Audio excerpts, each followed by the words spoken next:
Hafa and good evening. The Committee on Health, Tourism, Military Affairs, and Senior Citizen now convenes this oversight hearing. Public hearing notices were provided to the media. First notice on Friday, January 12, 2018. Second notice on Thursday, January 18, 2018. For the record, today's Monday, January 22nd, 2018, and the time now is 5:37 p.m. The committee will hear and accept testimonies on this oversight hearing on the Guam Memorial Hospital Authority. I want to acknowledge the senators who are present with me this evening. Speaker Cruz, thank you very much. Vice Speaker Terlahi, Senator Lee, Senator Munya, Senator Nelson, and Senator Uggan, thank you very much for joining me this evening. The committee has invited members of the Guam Memorial Hospital Authority, who of which are here, the management and also the staff. I want to thank you very much all for being here this evening. Of interest to the committee are two specific issues that we had provided the management to prepare for today. One of them is the status of the Labor and Delivery Ward renovation project, and number two is the status of GMHA's Joint Commission on Accreditation on Healthcare Organizations and the status of the accreditation of our hospital. The committee also asked the management to be prepared for other issues that may have come up from other senators here, and I know that you guys are prepared. So I want to invite Peter John and whoever else you wish to bring up to please come forward.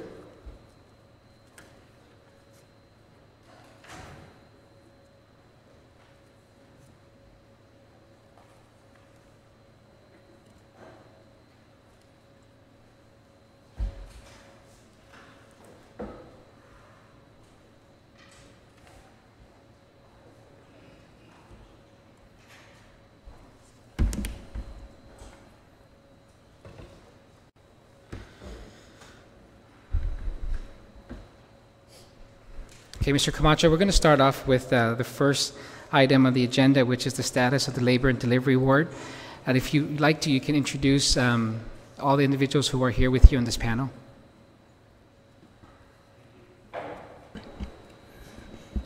Thank you, Mr. Chair.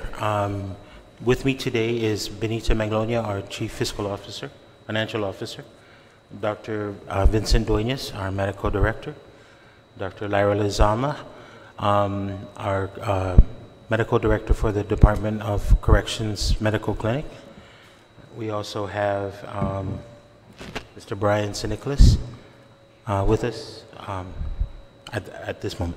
Thank you. I also noticed you have members of the Board of Trustees who are here. Yes. I want to thank them for being here and also invite them to join you if they desire to do so as well.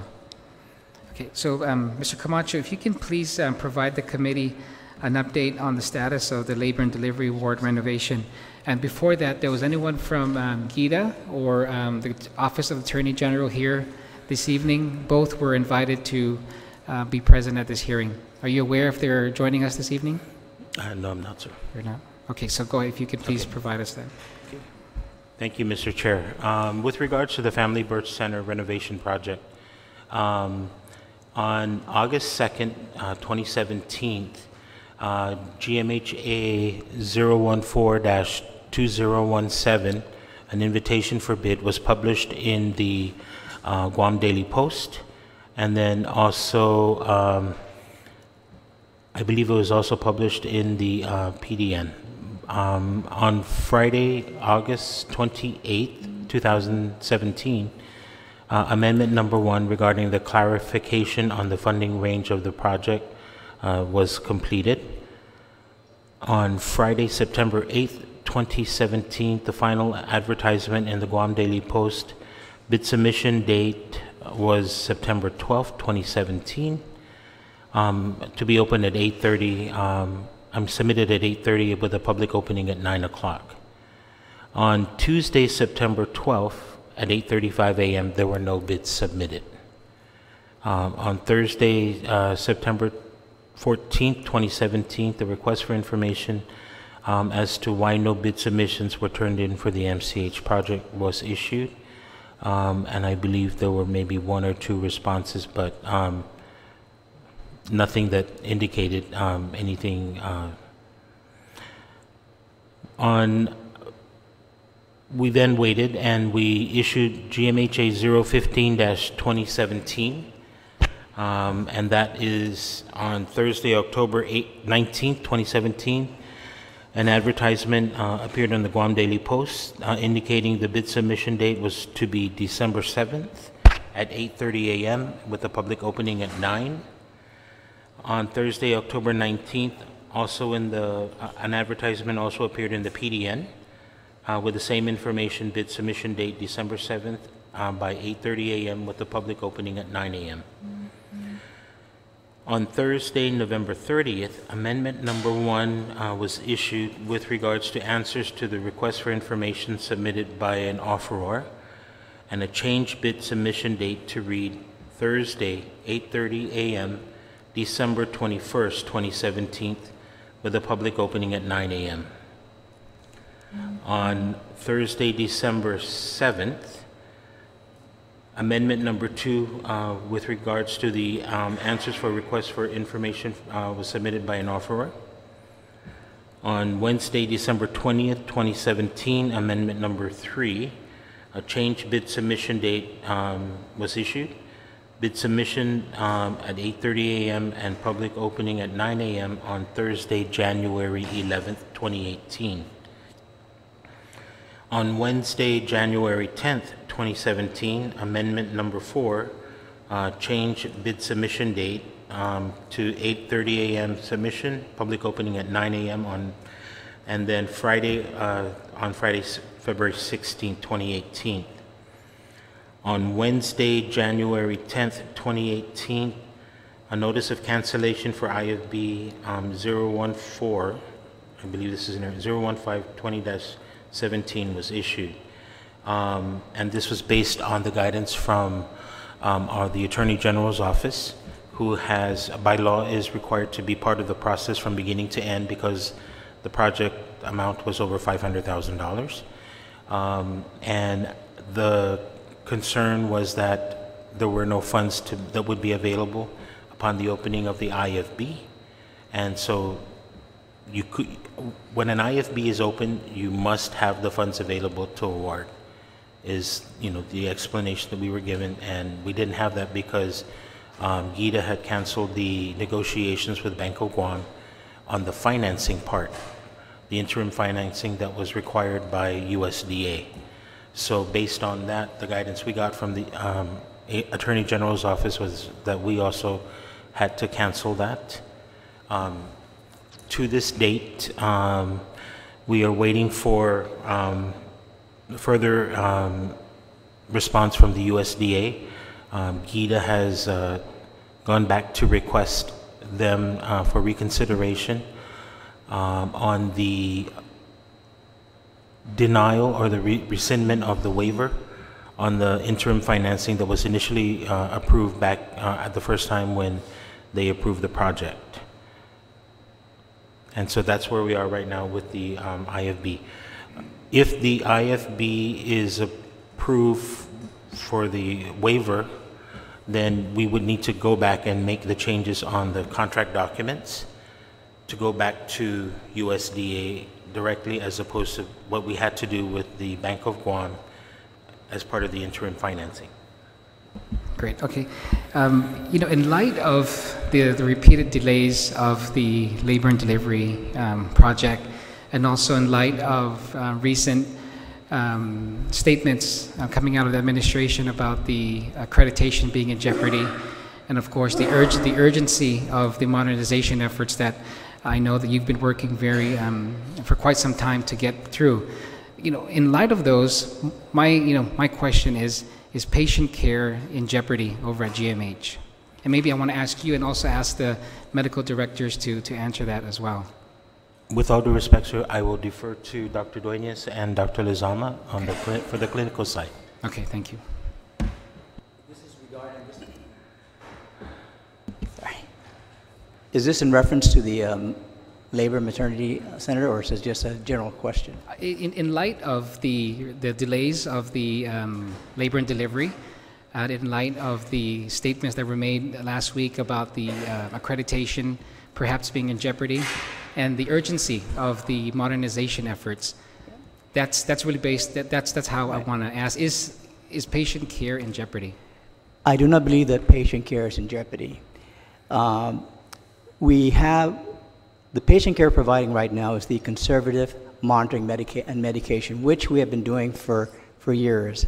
However, in this present day, with modern technology that's driving medical care, we want better patient outcomes, and that is why the modernization of GMH and getting funding on an annual basis for the underpayment is critical, so that we can bring in the appropriate technology, we can bring in or enhance the existing care so that we can have better patient outcomes.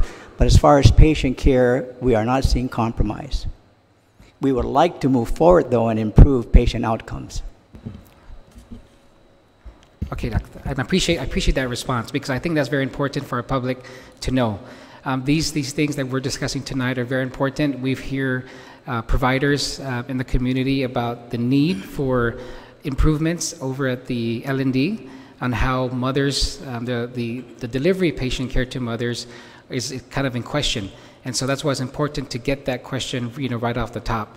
So in terms of where we're at now, in terms of the financing not being there, there was a request, I know you said from GIDA, to seek if the interim financing could be waived by the USDA. Is that correct? And have you received any response yet from USDA? Sorry, sir, not to my knowledge. Okay, so what's the next step here now? I'm asked this question because is there something we can do legislatively to, any legislative action that can get this project moving along? What I can do, sir, is I will go back to GIDA and ask if some action from the legislature would be helpful. As you know, GIDA is that financing arm, so they're the ones in control of that particular portion of the project. From GMH's perspective, actually, a resolution, supporting that would I'm sure be helpful. I don't think it would be hurtful to the process. Okay. Any other senators have any questions regarding this issue? Yes, Senator Lee. Thank you, Mr. Chair. Thank you, Mr. Camacho, and everyone here for participating in this oversight hearing. You've stated, and I understand, that GIDA has been the resource for GMH in financing this effort for the labor and delivery ward. So I just wanted to know if there's if there are any additional needs or anything outstanding that you need from GIDA to move forward. Senator, I'd like to first acknowledge that steering committee, that group of our stakeholders who many years ago now, got together and looked at the maternity, the MCH area, and looked at how we could improve it, how we could bring that whole part of the hospital up to 21st century standards. And the group has been very patient in working with us, and unfortunately, because of some of these issues that we've had to face, there is frustration on their part. There is frustration on our part as well. With regards to GIDA, they've been very, very helpful to us. We've worked with them with regards to meeting the requirements of the USDA. That's a very cumbersome process, and that may be something that looking ahead, we need to make sure that all the ducks are lined up in a row to be able to move forward expeditiously. They've not been, in any way that I can understand, been a delay to the project. The Attorney General's office and their involvement, they have been very thorough. I think to the point of maybe even our frustration, it's like, hurry up, but their concern is to make sure that the legal process and the government's rights are protected in this whole procurement moving forward. Thank you. Thank you, Mr. Chair. Yes, Vice. Were there any accreditation issues regarding the labor and delivery ward? Not that I'm aware of, yeah.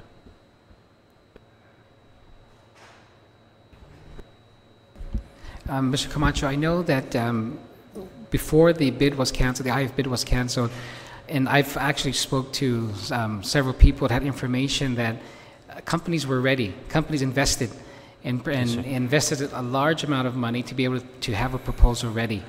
And so you understand, and you recognize the frustration that not just the providers, but also people in the community that have taken interest in this now have that frustration, the level of frustration, because at first it was no company would bid on this because of the H2 situation.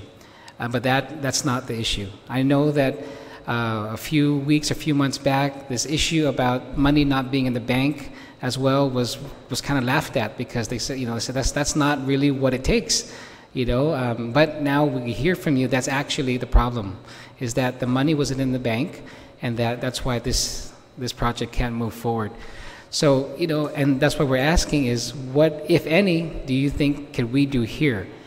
In short of, removing the responsibility from GIDA or from GMH and getting this project moved forward, because that's something that also has been brought up is, well, maybe GMH or GIDA are not doing it properly, and I'm not questioning that, because this is, you guys have done projects in the past before. GIDA has been financing a lot of our projects, so I can't overstate how prepared we are to provide what it takes, because 3 years ago, or maybe 4 years ago, I'm not sure, is when this body passed through Speaker Wanpat this initiative to get the LND moving forward, and there was several pieces of legislation to get it moving forward, and we can't seem to just break it and move forward. So it really is, at least for me, it really kind of gives us that. It gives us that, sense of, well, if we can't move this 12 million, is it 12 million or $9 million project, and now we want to move another project, which we'll speak about later, how can we get that confidence back to our people, to the stakeholders, that we're able to move this forward, right? So we're standing ready to provide, if GIDA, you guys huddle this out, and there is that determination, a legislative remedy is needed, just be rest assured that we are ready to provide that help to you. Yes, Benita. Yes, may I make a comment on that, Senator? The USDA process is very tedious, and I understand that even UOG, when they had their project financed by USDA, it took a long time. Had this project been financed by another measure, another funding source, I'm sure this project would have started a long time ago. But it is the USDA process where everything has to be approved every step of the way. And from what Peter John had mentioned, from the first go-around where they had waived the interim financing and we were ready to go for bid, and then they changed their mind and they said, no, you have to have interim financing. And then we had to go through the whole process of redoing the IFB again. So there were multiple repeats of the efforts that were done. So that was the delay in the process. It's not that GMH cannot handle projects. GMH has proven itself that we have handled projects.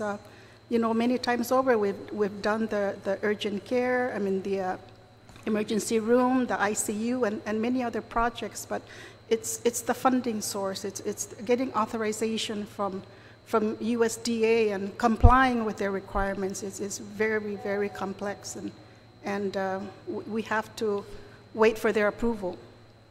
Thank you. Thank you. And so, Mr. Camacho, will pursue that. If you think that a resolution from the body would help, then that's something that we would pursue, a resolution to USDA. Yes, so I think that, showing that that part of the government is in support of this project, can only be helpful. Thank you. And Speaker Cruz, recognize you. I think this branch of the government has shown its support by passing the authorization for it. My concern is I understand that you had to redo it the first time, and then there was a second effort. When did you realize after you issued I don't have your dates there in front of me, so who certified that there were funds available to even start the IFP? it would seem to me you would have had to have funds available before you could have gone out to bid. Am I wrong in that? Sir, at the time that the, on the second IFB, at the time we got guidance from the Attorney General's office that we could, because GIDA was in negotiations with Bank of Guam, and they were making tremendous progress in moving forward on the negotiations. And it was only until, my understanding, until close to the end that there were issues that were not resolvable by either party, and so it led to the cancellation of the RFP for the interim financing. So who certified that there were funds available to be able to go forward with an IFB or an RFP, whichever one was? We were allowed to, like from the guidance from the AG's office, that we could submit the invitation for bid, but once, before the opening, we're supposed to have the funds in place, and that was the reason why we were guided to cancel the IFB, because the funding was, the negotiation with Bank of Guam and the interim financing fell through, so there was not going to be any funding for the, for us as required. As the chairman stated, that we've been made aware that people that did submit bids invested a considerable amount of money in the preparation of their bids. Was it made clear when the IFB went out that it was subject to some approval that,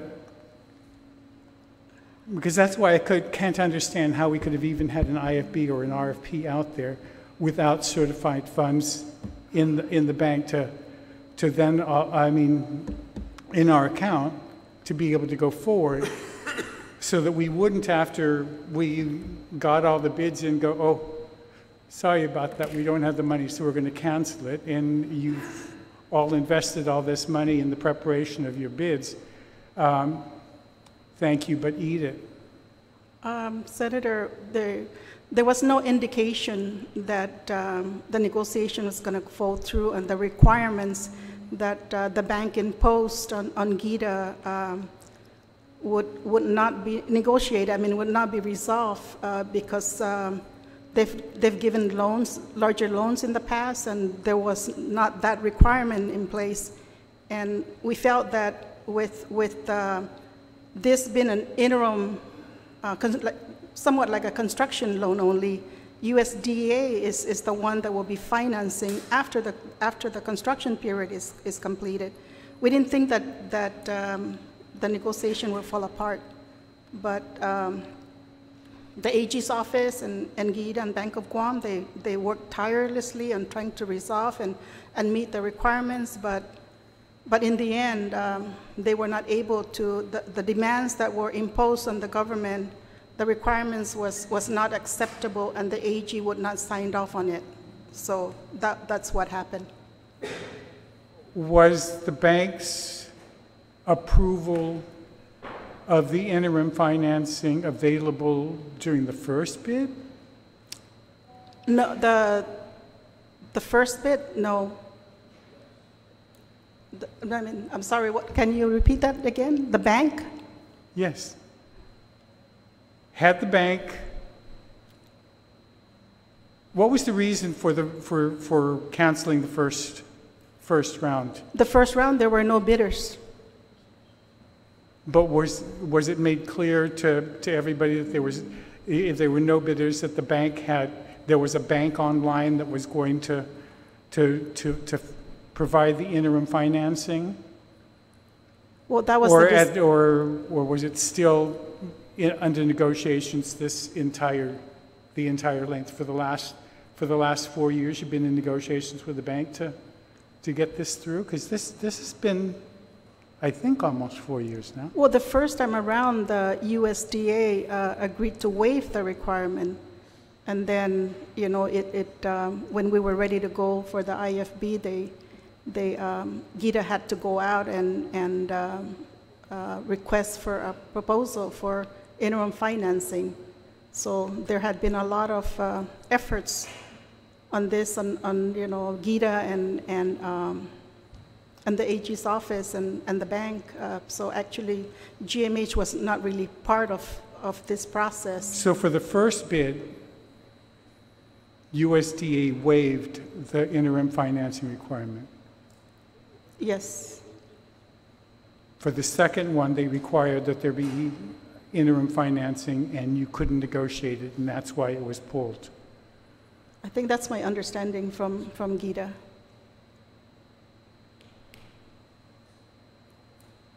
Were you guys not involved in that? I mean, no, it would the have seemed to me financing it would arm have been- is GIDA, so it's not the hospital. All we do is, we ask them because, I'm always getting endless text messages and emails from Dr. Shea, and I'm always following up, and I remind him that it's GIDA is the one that is in charge of financing. It's the financing arm of the government.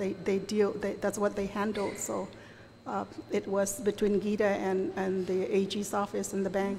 So whose signature was on there for the certification, even if it was subject to the Attorney General? I mean, subject to the advice of the Attorney General. Who signed as certifying officer for the IFP? I don't recall there was any certifying. Yeah. Did the Attorney General sign it? I don't believe so, sir. I'll confirm that and let you know, sir. Which one of you, one of you had to have signed it. Do you have a third certifying officer?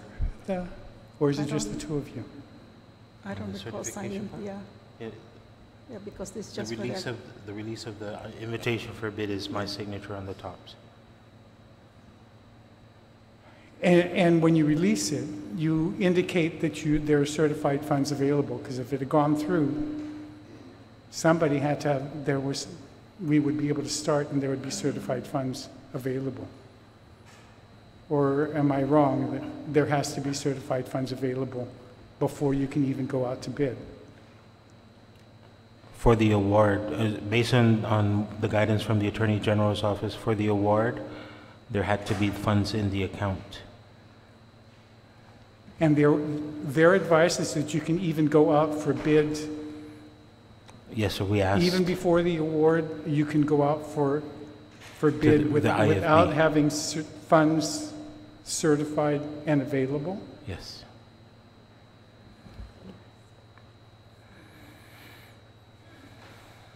Just real quick, so if you can just kind of give us what happened during negotiations that the finances, the interim financing broke down? We weren't involved in that part of the process, sir. That was strictly between GIDA and Bank of Guam.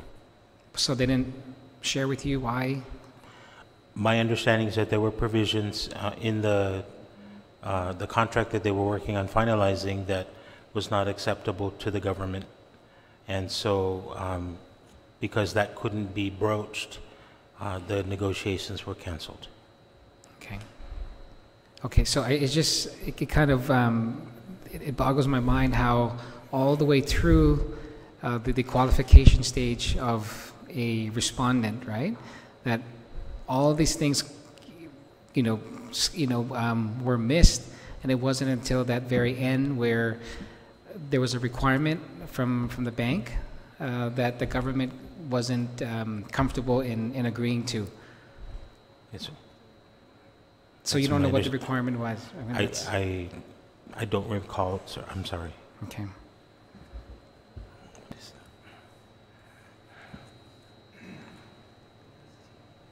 Any other senator have any question regarding this issue? If not, if there's anyone else, go ahead, Vice Speaker, but if anyone else in the public wants to provide any input, you're free to do so at this time, to please come forward. Vice Speaker, you're recognized. So can you just remind us, how do you intend to go forward? I know you're waiting for a waiver from USDA, but if that issue came up in the negotiations, what are you going to do going forward? If the issue with regards to what, ma'am? Are you trying to My understanding we is don't that know the issue. GITA is requesting or has requested USDA to reconsider the waiver that was initially granted, so that we could proceed forward with the project itself. So, as I understand it, then USDA would be the. And what if that doesn't pan out? Are you? My understanding is that there is a good possibility that that will happen. I'm not involved, like I said, in that particular process to be able to speak more on that issue. I guess I'm just curious if there was an issue with in the negotiations with the one vendor, then if you have to do that again, how would you deal with that? Like if you have to put that out for another bid or proposal? Yeah, we were just talking that it's in GITA's domain to deal with that. We're not a part of that particular process. Sorry. Mr. St. Nicholas, I know you're from the governor's office. Does GITA intend to be here tonight? Do you know if they plan to be here? No, I don't, Senator. I can try and find out right now. Okay. If in their absence, would you, who represent the governor's office, be able to answer any of the questions that are GITA related? No, sir, I'm not intimate or familiar with those details. Okay. Okay. Dr. Shea? Thank you, Senators. It's the first time I've been in this building. It's a very nice building, by the way. It is frustrating, and I can speak on behalf of all the mothers, the thousands of mothers and the unborn babies that come through the Guam Memorial Hospital. And I share the frustration with Peter John, with Benita, with Dr. Duenas, Dr. Lazama that's here. And I'm glad that our labor and delivery is not part of the Joint Commission, errors or whatever, loss of accreditation or whatever it is. But I can tell you that it's very challenging. And the reason why is because we work very hard in labor and delivery, day in and day out. I was just there at 4 this morning. I was there at 4 yesterday morning and 5 in the morning the other day. And just this morning, I had to move a mom who came into labor and delivery from triage to delivery to labor room, from the labor room to when she was complete, went into labor room, and from labor room to the recovery room, from recovery room to postpartum 5 times. I can't speak for the men in here because we never got into labor, but for the women who's gone through delivery, who's complete and pushing in severe pain, to move them from one table to another table, that is really inhumane. And I've talked about this years ago, and that's why the legislature has passed the bill, and the governor has the will to do it. But if there's a will, there's got to be a way that we can make this happen. And I've been told by Peter John, by Benita, soon we'll be getting this done. But soon was told a year ago, soon was told 2 years ago, soon was told 3 years ago. And it's been a patient after a patient after a patient, a baby after a baby after a baby that's born there. And it's been about 8,000 pregnant moms that's gone through GMH since the last time this bill was passed. 8,000 pregnant moms. We're not just talking about those who gave birth, we're talking about those who come in that didn't give birth, the high-risk preterm labor who we manage day in and day out. So, when we talk about urgency of modernization, it's been 3 years that we've been trying to modernize this small little project. And I agree with Speaker, and I agree with you when you ask me, Doc, do you support a $100 million project of modernization? And I keep telling Peter John and Benita, I'm pretty straightforward. I say, we've got to get this project done to earn the confidence of the public that if we can't get a $9 million, $12 million project done, how are we going to get a $100 million project move forward? We have to make sure that we get the project moving forward. Get this behind us so we can move forward to other modernization issues. But to me, I may be a little biased, but mother and babies, babies are the future generation of Guam. I'm sure many of you here are born at Guam Memorial Hospital. In fact, I talked to a parent today, a grandma, and 30 years ago, the daughter was born at GMH, and it's still the same room. So that's how we have to work with, is a 30-year-old facility. But we do it every day, in and out. The reason why we do it, and I haven't left GMH, is because I care, and the nurses behind me, the doctors behind me, we care. So we need to have the will to move forward. And I think if there's urgency, this is the most urgent thing that's going to have to happen at GMH before we move forward to any modernization. And I'm sure you're going to be discussing Bill 230 that's going to be coming up. And Bill 230, as I read it, I didn't read the modernization part, but is that, Peter John, is the modernization, is that first phase, you always say that's the first on the table, is that modernization project in that 230 bill? It's a separate funding. It's a separate funding. So if you get that modernization, if you get the $100 million project, that the money that you want, this modernization project for the mom and baby is not part of that funding source, correct? The $100 million. It's a different project, sir. Right. So how are we going to justify moving forward that project when this project can't even move forward? That's what I'm trying to. I can't answer that for the senators. When they ask me to support this, do I support the bill? I do support providing funding for GMH. I've been there for 21 years, and I've committed to GMH, and that's why I never left. But we have to make sure that this project gets off the ground, because every day we're going to have moms coming in labor, and we're going to continue to move them in and out like a merry-go-round. And Guam Memorial Hospital still delivers the most babies on island. 2,000. The statistics came out. I think we delivered 2,000 babies last year. The year before, around 2,000. Three years ago, same 2,000. 6,000 babies has gone through since this modernization is supposed to happen. So if you could, whatever you do, if GIDA's listening, they're not here, but if they're listening, or the Attorney General's office is listening, they need to realize that, hey, you know, this is something that needs to be done. It's not a big project. It's not a big project. We all agree that this is the drop in the bucket compared to any of the other projects that Gulf Guam has done. But I can't emphasize that more. If I can be the voice of reason a little bit for the unborn child and the mom who's in labor that can't be here today, please, please, what you can do to move this forward. And I don't want to hear another excuse that say, hey, you know, GIDA says this, USDA says this, AG. It's like finger pointing here, here, here, here. Let's not finger point. Let's just get it done. Work together and get it done. Great. I appreciate that, Dr. Shea. And as you know, Doc, and all of the other doctors who were with you in that meeting at my office 2 weeks ago, the bill that we were working on before the governor and the administration kind of jumped the gun and introduced the bill was looking at revising it to include language that would ensure that if that bill passed, which would end certain exemptions and provide other alternatives for funding, that the maternity project would have been covered first. Because the modernization, even if we get that source of funding, won't happen for another year or two.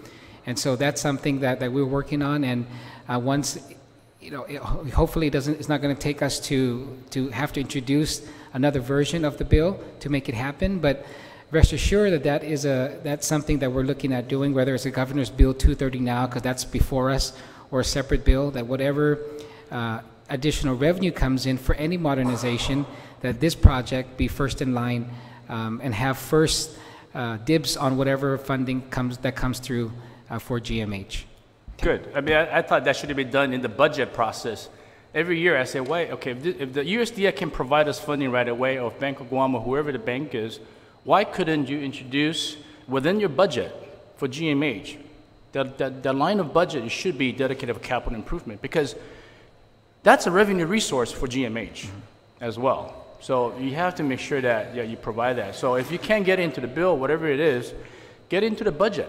Yeah. Get into part of the budget. And I've asked Peter John, why did you include it into the budget? He's always told, well, it's in already. It's already budgeted.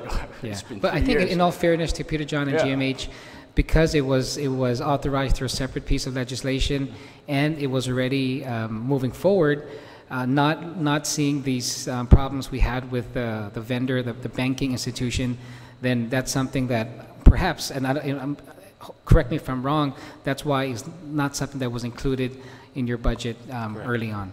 That is correct, sir. Senator Lee?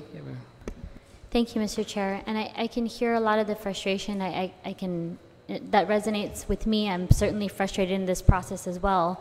But what's also really difficult for me to hear is that, you know, Mr. Camacho, you're the administrator of GMH, and to hear you say that you're not involved in the process, it's difficult for me to kind of wrap my mind around. And what I do know is that the speaker and I have a joint oversight hearing for GIDA coming up in the next few days. And so we can certainly try to add this to our agenda so we can try to get some of the answers, additional answers from them. That's February 9th at 10 a.m. And maybe, Mr. Chair, if you would like to provide specific questions, we can try to give that to the GITA officials in advance so they can be prepared to answer our questions at that time.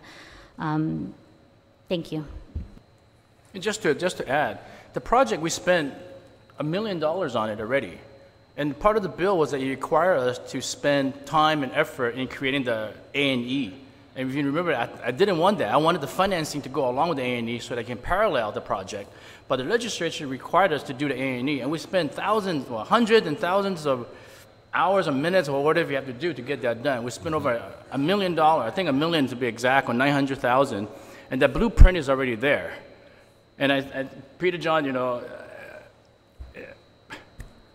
I'm as frustrated as anybody or any mother that's there, and it's really. It brings tears to my eyes every time I have to transfer a mom from one bed to another bed and seeing them in pain. And that is just not how you do it. That is just not how you do it. And I've talked to Dr. Duenas, I've talked to Dr. Zama, and I'm sure they're as frustrated as I am. But perhaps there's no will to do it. If there's no will to do it, then you let the public know that you don't want to do it. Then we can forget about this altogether. But don't keep telling us you're going to do it, and it's not done. It's a year after year, another year. If come next year, 2019, you're going to have another 2,000 moms delivering a GMH. What are you going to tell them? Oh, we're going to get it done. If you're going to get it done, let's get it done. If I may respond, sir. First of all, Dr. Shea, when you call, we do our duty, and we do, get in touch with GITA, and we follow up with them. Ma'am, with regards to my not being involved in the process, we're involved in our side of the process, and that's the procurement, the construction side. GITA by law is the financing arm of the government, and we're not part of that process. They go out and they do all of this financing activities on behalf of the government. So we work with them to make sure that whatever, if we needed to do in this particular process, they're the ones that told us that we needed to provide this information, that information, and we did. I had my staff working really, really long hours to provide the information that was needed as part of this USDA requirement. So it's not that we have a hands-off approach, but we are limited by what we're allowed to do. And so on the construction side, we did with the contract, we worked with the AG's office, on that particular side, but the negotiations is something that we're not Absolutely, part of. I understand that, but there are some pretty basic questions that some of my colleagues are asking, and nobody here can answer them. Senator, we don't have a representative from the governor's office. If I may, that is not, the financing part is not GMH. So we are providing you information that we know that is under GMH, but as far as the financing piece, that's GITA's role. The GMH's role is for saving lives, not for not Ms. Mangonia, what is your position? I'm the Chief Financial Officer. Right. Yes. So, and you're not privy to any of the finance GITA is the financing arm of the government. Right, but they're not keeping you in the loop as to what the most recent up-to-date information is? They give me updates. Okay, it's just really difficult for us to hear. We're very frustrated too because we want to be Senator, dealing with I'm the just most as up-to-date frustrated information. as you are. I am a mother. I gave birth to 5 kids at GMH. Right, and I'm a mother too. And I've I given truly birth to children understand too. what Dr. Shea is saying, and I always, respond to his text messages and emails, whether it's 5 in the morning or what, and he's relentless, but I try to keep him updated, but I could only give him so much information on what I have, what GITA has responded, because it's GITA, the AG's office, and Bank of Guam. Bank of Guam just imposed extraordinary requirements on this financing for the project. And for me, it's like the risk exposure on this one should be minimal because we have been awarded the loan from USDA already. I just want to reiterate that if you're not getting the answers that you need, that we can work together and be a resource for you. So that's why I asked the chair if he has any other additional questions with regard to this.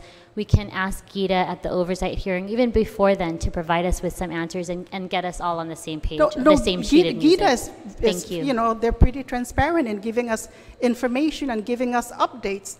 But they also are beholden to the AG's office, who have to review and approve the process and approve the requirements, because that's the legal side. Okay. So everyone has a role in this process. We've done our role, Gita's done their role, and the AG and the bank just couldn't agree.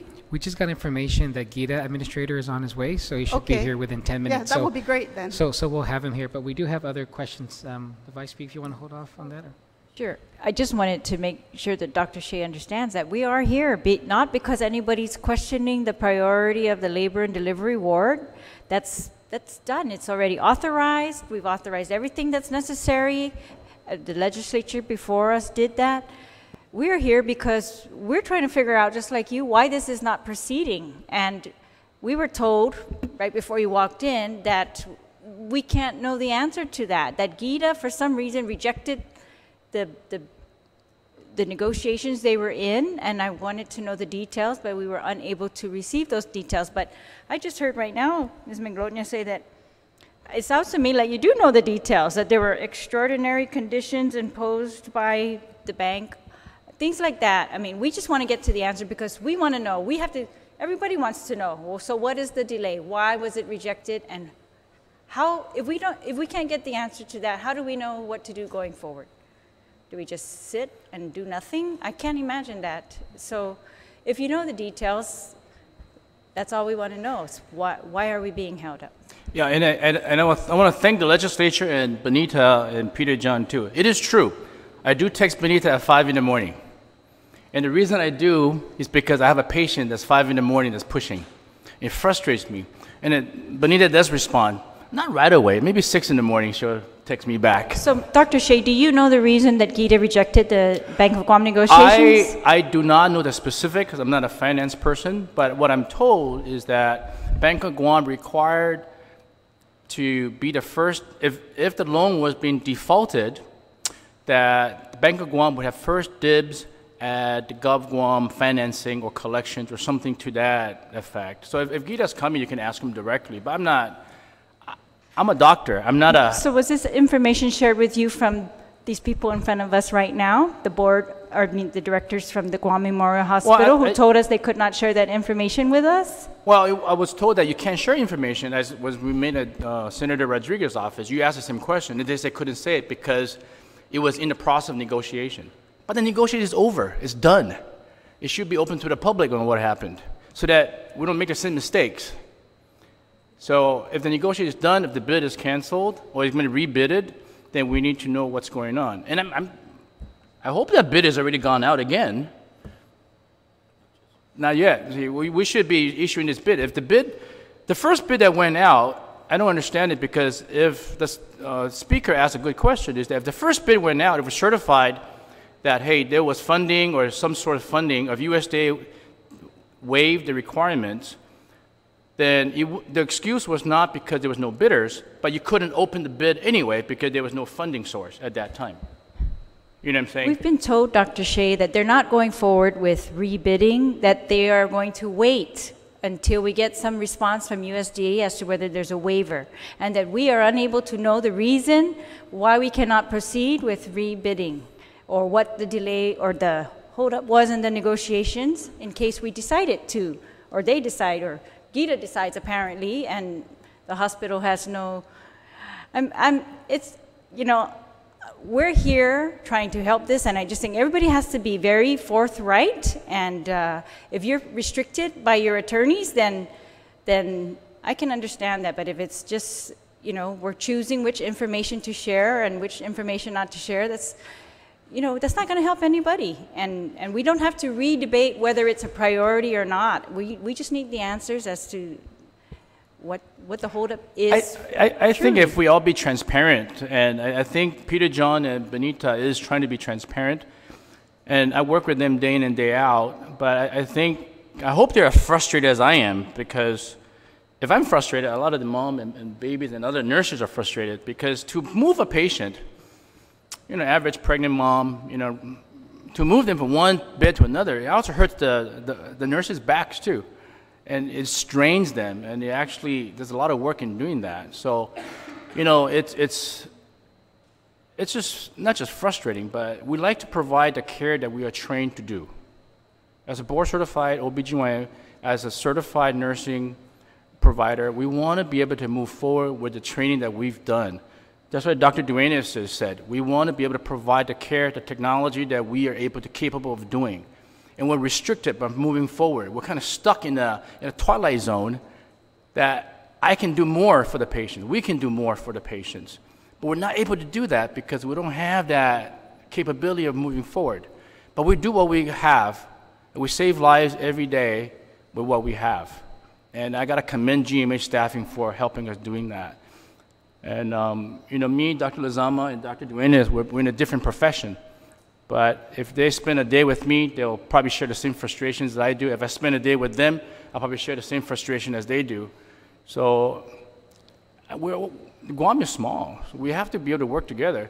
So if Gita comes, talk to them. If AG comes, talk to them. Get everybody on the table so that we don't point fingers here and there. Let's work together to get to the root of the problem.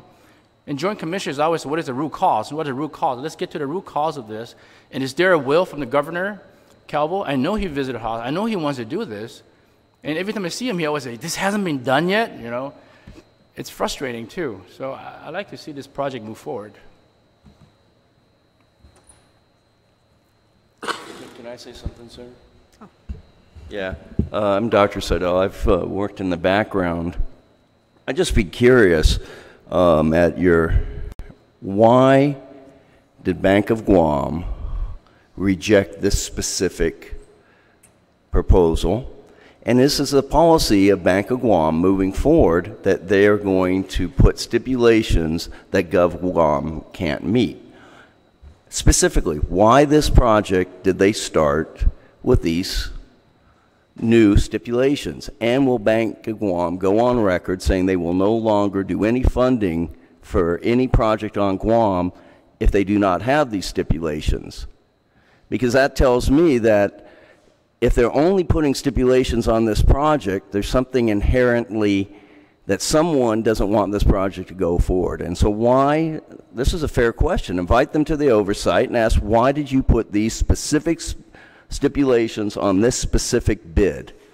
And is it your policy moving forward that you're going to put these stipulations on every project, every bond moving forward? Does it have something specifically with USDA? I don't know. But it just shocks me that we get money for this building. Someone financed this building. Banks are financing projects in Guam all the time. Why this specific? This is the question I want to know, Senators. Why this project was derailed with special stipulations? I don't know the answer, but as a member of the community and a Bank of Guam customer, I probably won't be now after this, but why was this project derailed? It's a fair question, and I think you should ask Gita that, and I think you should ask Bank of Guam, is this the policy moving forward that they're going to ask these stipulations with every bid they do from now on? And I think that's a fair question. Yeah, and I thank you, Doc, for that. And when Gita comes, we'll of course ask that question. But Doc, I have a question for you. Please, if you could. Just for the record, if you can share with the committee, how did you come up with that information? There he is. Well, I was in your office. We had a meeting with the doctors, the community, and it just occurred to me, why this project? I don't know. I mean, it baffles me. And I would think that this project, and again, I'm way out of my depth on financing. Maybe we could ask Benita. This financing seems very secure to me. If I was going to have a loan, I would like to do interim short-term financing on something that's backed by USDA. That would be my thinking as a finance guy, although obviously I'm not a finance guy. Thank you very much. Mr. Rojas, thank you very much for joining us. If you need some time to breathe, then we can give you that. But just to let you know what the issue is now is that we're on the topic of the L&D renovation of the hospital, and the issue of what is happening, what happened with the negotiations with the vendor, and where did the breakdown happen, and does GIDA and GMH talk about the financing aspect of this project? Let me actually skip to the second part of it, and yes, GIDA and GMH does talk about it. We talk about it to the extent that we can actually under procurement law. Procurement law, while we are currently in the procurement, process, we actually cannot share much information with any third parties.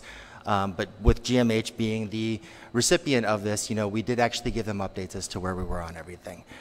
The first part of your question, let me actually give you a little bit more historical background.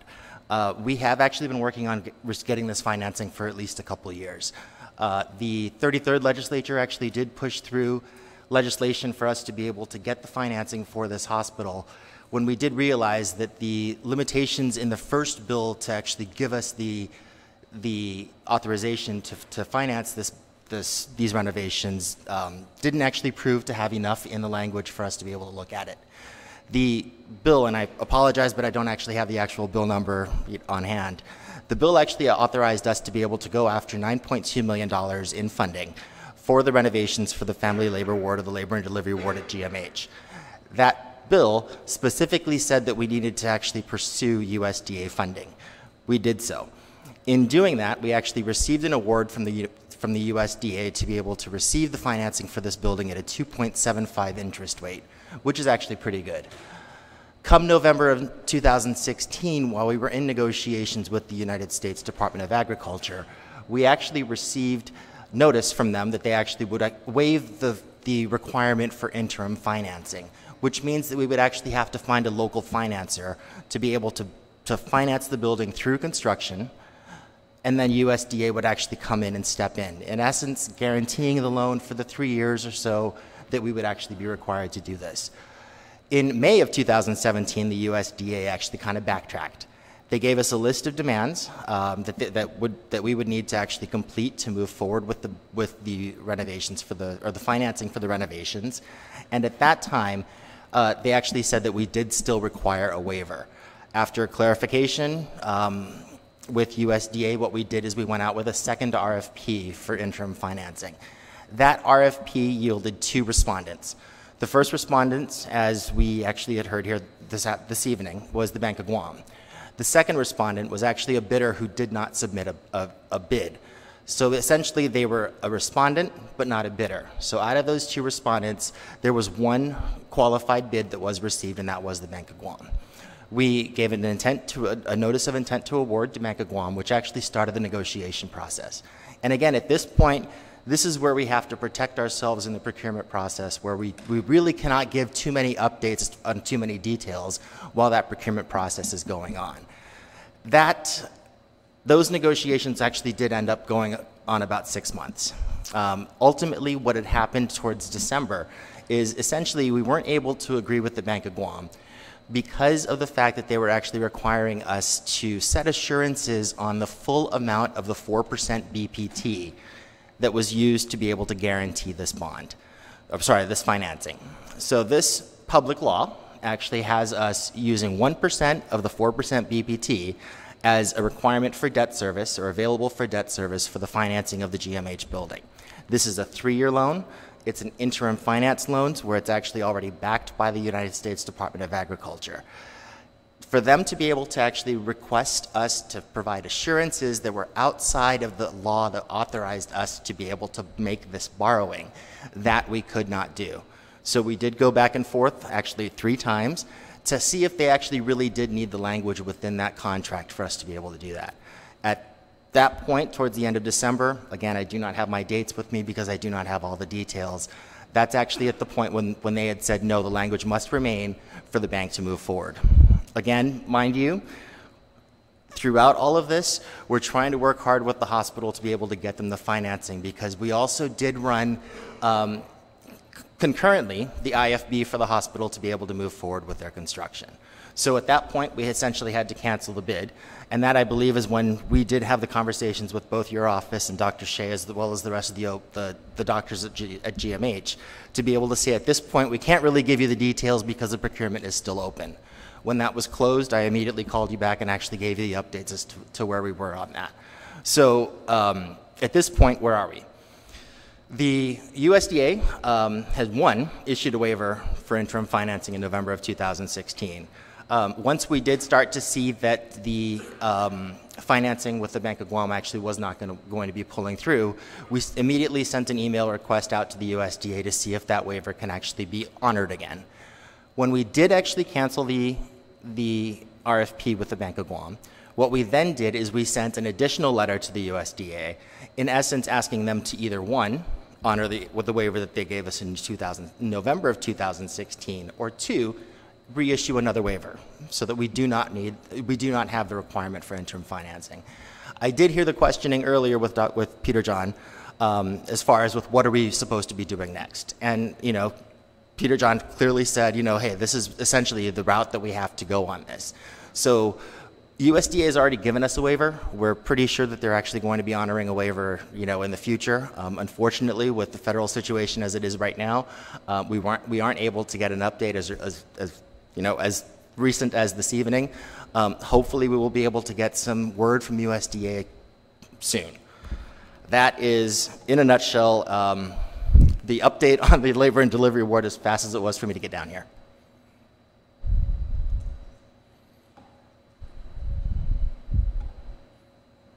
Could you just state again for the record then, you said that you were expecting it to be 1% of the 4% BPT over 3 years, but what was it that held this up?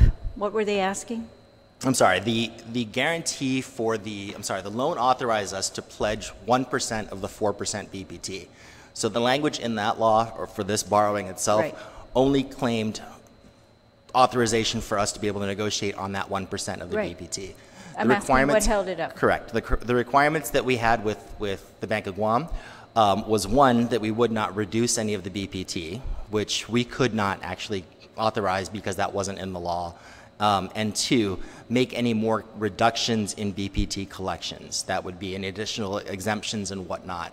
And again, that wasn't in the specific law that authorized this bill. I'm sorry, that authorized this borrowing. I'm sorry, could you just say those one more time? No reductions in business privilege tax? Correct. During the 3 years of the loan? Correct.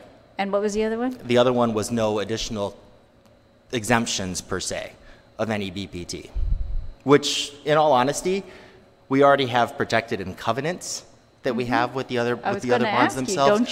Haven't you already agreed to those things in your other borrowing? We have with other borrowings, but again, this specific law that offered the 1% for the BPT itself did not give us the authorization to make that negotiation. Like, that would actually have had to come back to this body to be able to do. Okay, I do believe I do need to answer one more question that did come up as I was listening. And that question is essentially that, what essentially happens now as far as the contract for the IFB. The specific IFB that GMH did go out to, and this actually hopefully shows that, GMH and GITA do actually speak, when we're starting to move forward with this. And as transparent as we are, GMH's IFB actually particularly spoke of Bank of Guam providing the financing for this interim loan. Since that is no longer the case, we're now looking at USDA actually footing the bill for the construction and the financing and the operation of these renovations. That then changes the entire dynamic of how this IFB needs to be compounded. So there are USDA requirements that need to be in this new IFB that we need to be able to work with Peter John and his team to be able to push through in another IFB. And that's exactly what the holdup as to where we are today. So Jay, what type of other requirements, based on your experience, is it more cumbersome requirements that perhaps will make this thing even drag on further? We hope not. And again, if I wish I had a crystal ball to be able to say, don't worry, they're going to do it, but I don't have that assurance. What I have is the fact that they've actually given it to us before, and we have a pretty good argument for us to be able to move back and say either give us the one that you gave before and or reissue another one. So we already have the award. The award is ours. The $9.2 million to be able to make these renovations are done. Right now, we're just stuck in that procedural process as to where we need to do. So what if the requirement that Bank of Guam was requiring about the full, was it the full 4%? Is that something that, if you had the authorization or flexibility to do that, would you have done that? Is that something you could do? Absolutely. Absolutely. I mean, again, we want to move this forward as fast as anybody else, but we cannot work outside of the laws that are provided for us to be able to do so. So just for the record, that was never provided to the legislature? No. Because that could have been a legislative remedy? Correct. If we had known, right? Correct. If we had known that that was something that the government was able to do, then I'm sure you have 15 senators that would have jumped on that. Correct, and I'm sure you guys would have as well. But again, at that point we were still in the middle of the negotiation process, in the middle of procurement. So we're unable to actually share any of those negotiations with any third parties. That just because that's a part of the procurement law. So what's a quicker route? Going through the USDA or pursuing this interim? In all honesty, I think going through the USDA. I'm scheduled to be in Washington D.C. at the latter half of February. So at that point, I actually do have a meeting with USDA that we're trying to work on to be able to work that out. We're hoping the governor can actually also get in front of Secretary Price. If that's what's required, then that's what's required. So we're talking about 3 weeks here for us to be able to get that done. Hopefully, if the federal government is open by then. That's right. Any other questions from senators? Senator Muñoz, you have a question? So, Mr. Rojas, so you're saying that you're more confident in acquiring the funding from USDA than from Bank of Guam? At this point right now, any local financing is actually out of the picture. So right now, the only route that we have would be to receive the funding from the USDA. We've already been awarded the loan. We've already been awarded the money. We're just looking at going through their process to be able to get that money, as Dr. Shea had put it before, in the bank, and that's really what we want to do before we actually work with GMH to be able to push this through. So we don't need to backtrack then and go that Bank of Guam route then? We'd have to do another RFP. Okay. So again, there's a couple of solutions that you guys are actually proposing. Yes, you can actually pass legislation to allow us to be able to do that. After you do that, we still have to go through the RFP process. Then we have to go through the negotiation process again. That's going to take quite a bit longer than pushing USDA to be able to reissue a waiver for what, for them, is actually a minuscule amount for a short time period. You said that USDA might require you to put some changes into the IFB? Mm-hmm. Do those require the legislature to make changes also, or no? Nope, we've actually... What kind of changes are you talking about? We've actually already worked that out between the USDA attorneys and the Attorney General's office. Oh, what are those? Again, I don't have my information with me. I could get you that information, but it's essentially just certain clauses that would need to be included in the invitation for bid, just to make sure, because it's their money, they really need to manage the procurement process. So there's some back and forth that we did go through in the beginning of this process with the Guam Attorney General's office as well as USDA, and we've already worked that out. All right. Are we able to get to see what those changes would be? I don't see why not. Of course, we'd have to run that by the Attorney General's office. All right, thank you. Or when that.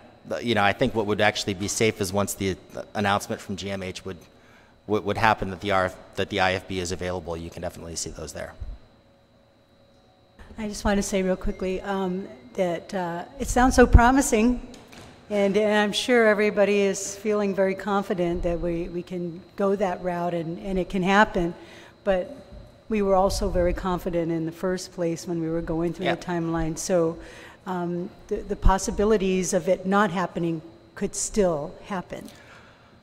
I'm not going to say that we absolutely to be absolutely sure that it will definitely happen. But we're almost there, and I'm pretty confident.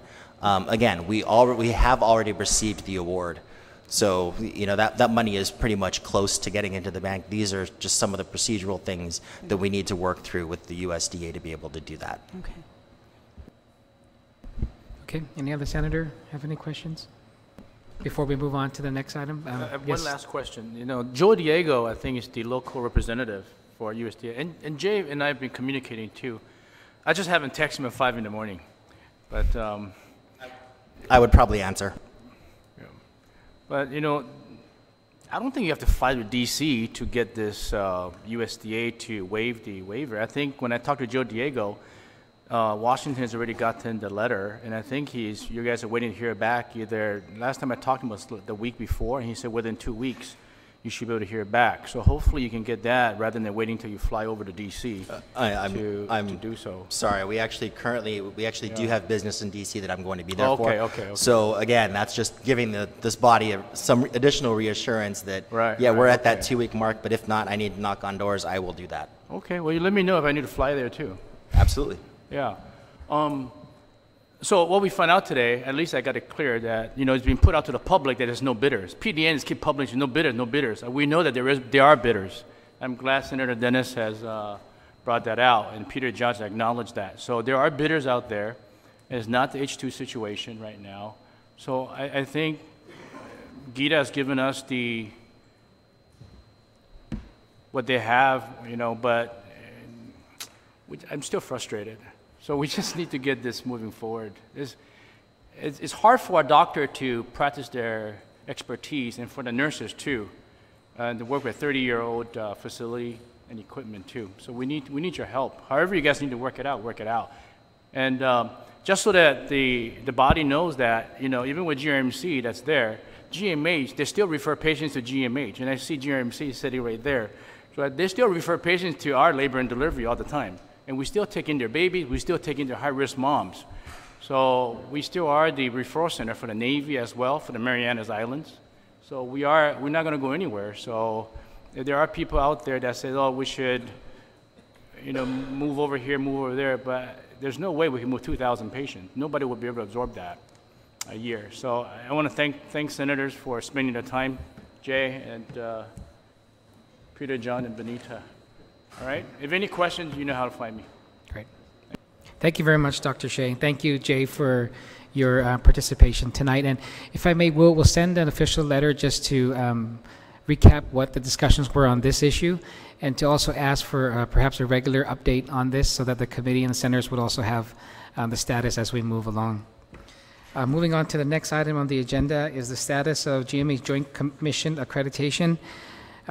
Peter John, there's been reports of a preliminary denial of accreditation to the hospital, so if you can share that, the update with the committee as well.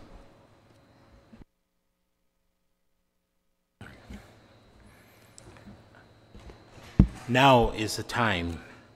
We just came from a press conference earlier sharing the news that there is a strong possibility of the disapproval of our Joint Commission accredited status. There will be an appeals process that we would be entitled to explore to make the case why we should maintain accreditation. The GMH was visited on January 4th to the 5th, 2018 for a follow-up visit on a focus review. Recent conference call with a Joint Commission official indicated several important concerns. The follow-up review on the visit back in August 2017 identified new findings as well as repeat ones from that time. And number two, in reviewing the totality of the GMHA's accreditation history, it was clear that GMH has faced many challenges that impact on our ability to demonstrate and, more importantly, sustain compliance with standards. Once a finding has been identified and a corrective action plan has been put into place, the expectation is that that finding does not happen again.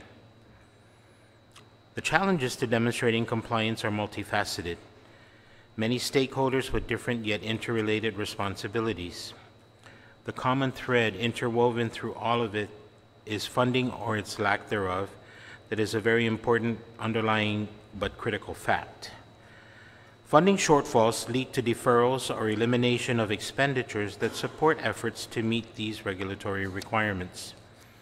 Not having adequate funding impacts our ability to consistently and completely demonstrate compliance with regulatory standards.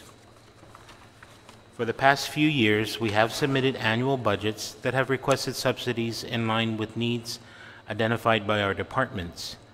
Unfortunately, we were unable to receive the amounts requested, so we readjust down from what they asked for. Teams coming to GMH are well aware of the challenges we face with resources across the spectrum. we have been told by our accreditation advisors and survey teams that the Joint Commission and other regulatory bodies keep in touch with the environment their accredited organizations exist in, so they're never surprised or unaware of the goings-on in our community. They know about the challenges of a hospital separated from the mainland, our source of supplies and pharmaceuticals, and the 6,000 miles of ocean. The root of GMH's issues, which includes accreditation for these past many years, is funding. The mandate to provide care to anyone coming through our doors, regardless of their ability to pay, is part of an average annual operating loss of $30 million. Everything we do is tied to funding. Doris Flores Brooks, the public auditor, has for years spoken about the backside of the hospital, its finance, as being very critical to the goings-on the front side of the hospital, patient care. Remember, the Joint Commission's state-of-the-art standards focus on patient safety and quality of care. The Joint Commission standards are updated regularly to reflect the rapid advances in healthcare and medicine. The hospital accreditation standards number more than 250 and address everything from patient rights and education, infection control, medication management, preventing medical errors, to how the hospital assures that its doctors, nurses, and other staff are qualified and competent, how it prepares for emergencies, and how it collects data on its performance and uses. GMH needs a dedicated funding source for its operation. This community's stakeholders, including business leaders and policymakers, must come together now to identify a viable solution for our island's safety net hospital. Too much precious time has been lost. Be a part of the solution. The time to act is now.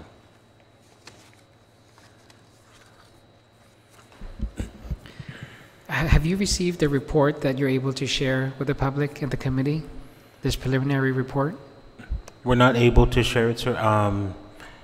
We are looking at information that our legal counsel has obtained, that accreditation reports are protected information.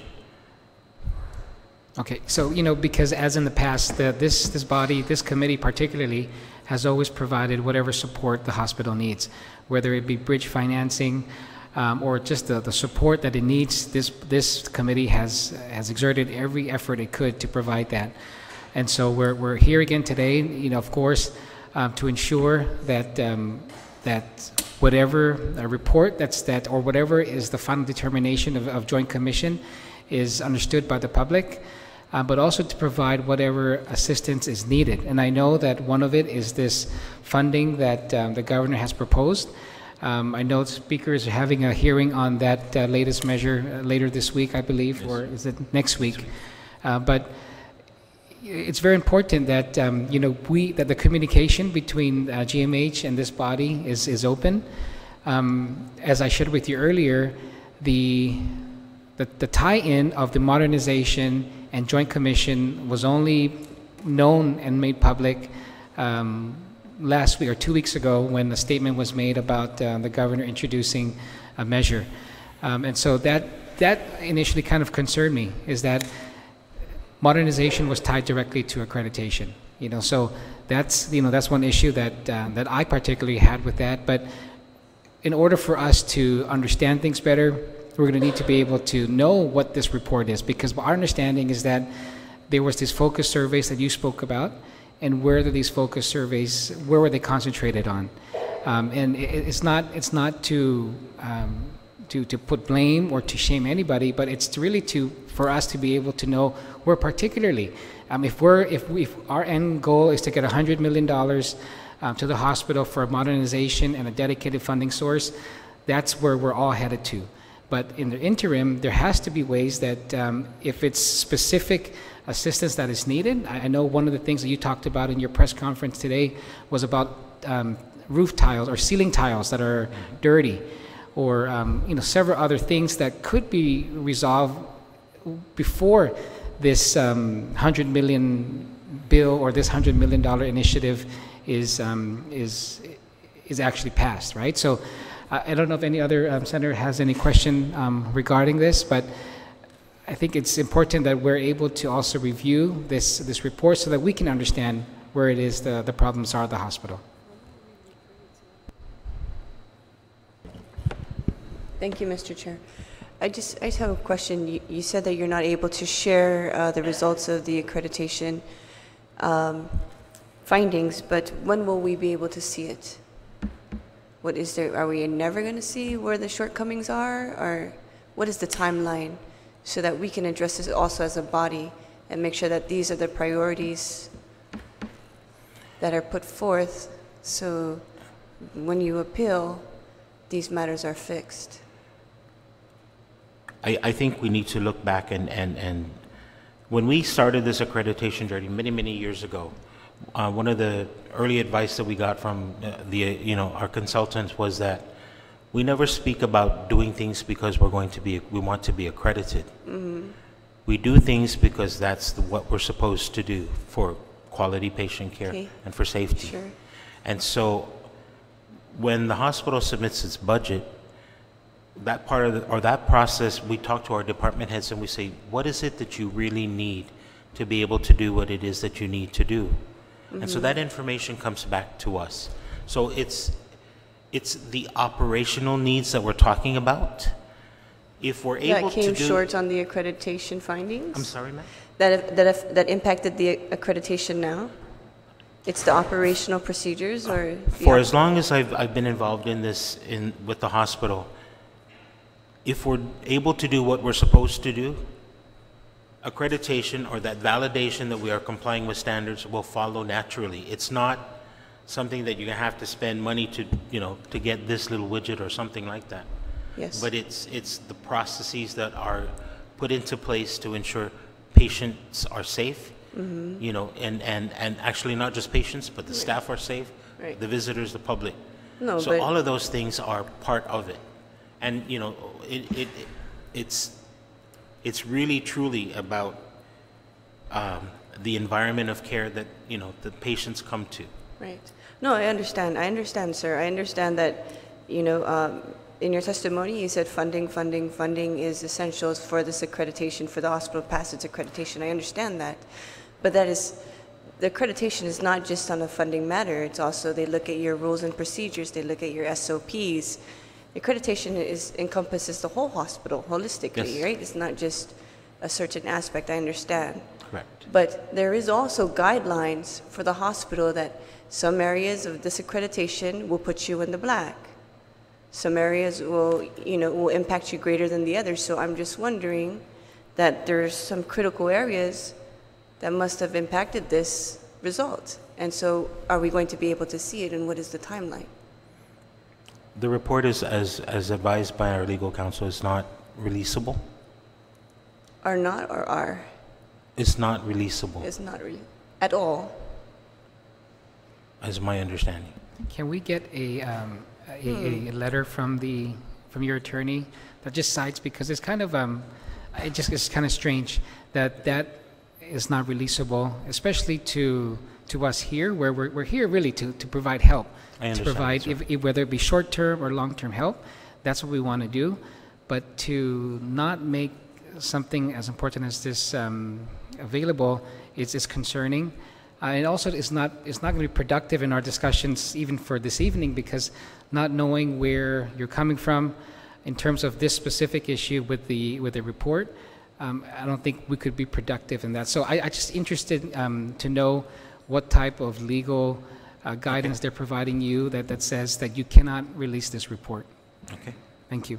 We'll get that to you, sir. May I make a comment to Senator Tilina Nelson's statements that the root of the problem at GMH is it's always been about funding. You can't maintain standards if you don't have enough funds.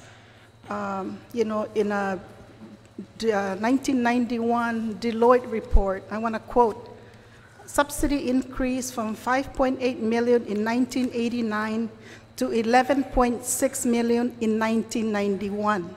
Mind you, 1991, that's 11.6. And what did we get in 2018? 2018. That's 9.5. It says, although the hospital has survived due to these increased government subsidies, the current operating environment indicates that the subsidy be required to increase several $million each year in order to guarantee GMH's solvency. And further, OPA highlights from when she started doing highlights in the early 2000s have also made these statements that the auditor's opinion on operating losses and negative cash flows raise substantial doubt as going concern. This funding issue of GMH has been a perennial problem, especially so after we have received accreditation. There is regulatory cost in maintaining accreditation, and that has been a very big challenge on GMH, and that's the reason why we've been on this request for dedicated funding, and we've been appealing to fund the hospital so that it'd be easier for us to plan accordingly. It is very hard to plan purchases when on unlimited resources.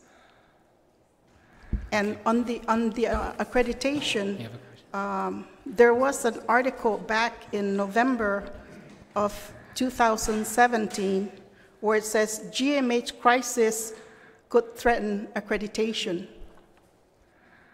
All right, thank you, Ms. Benitez, thank you. I have a question then. When was the last accreditation? What year?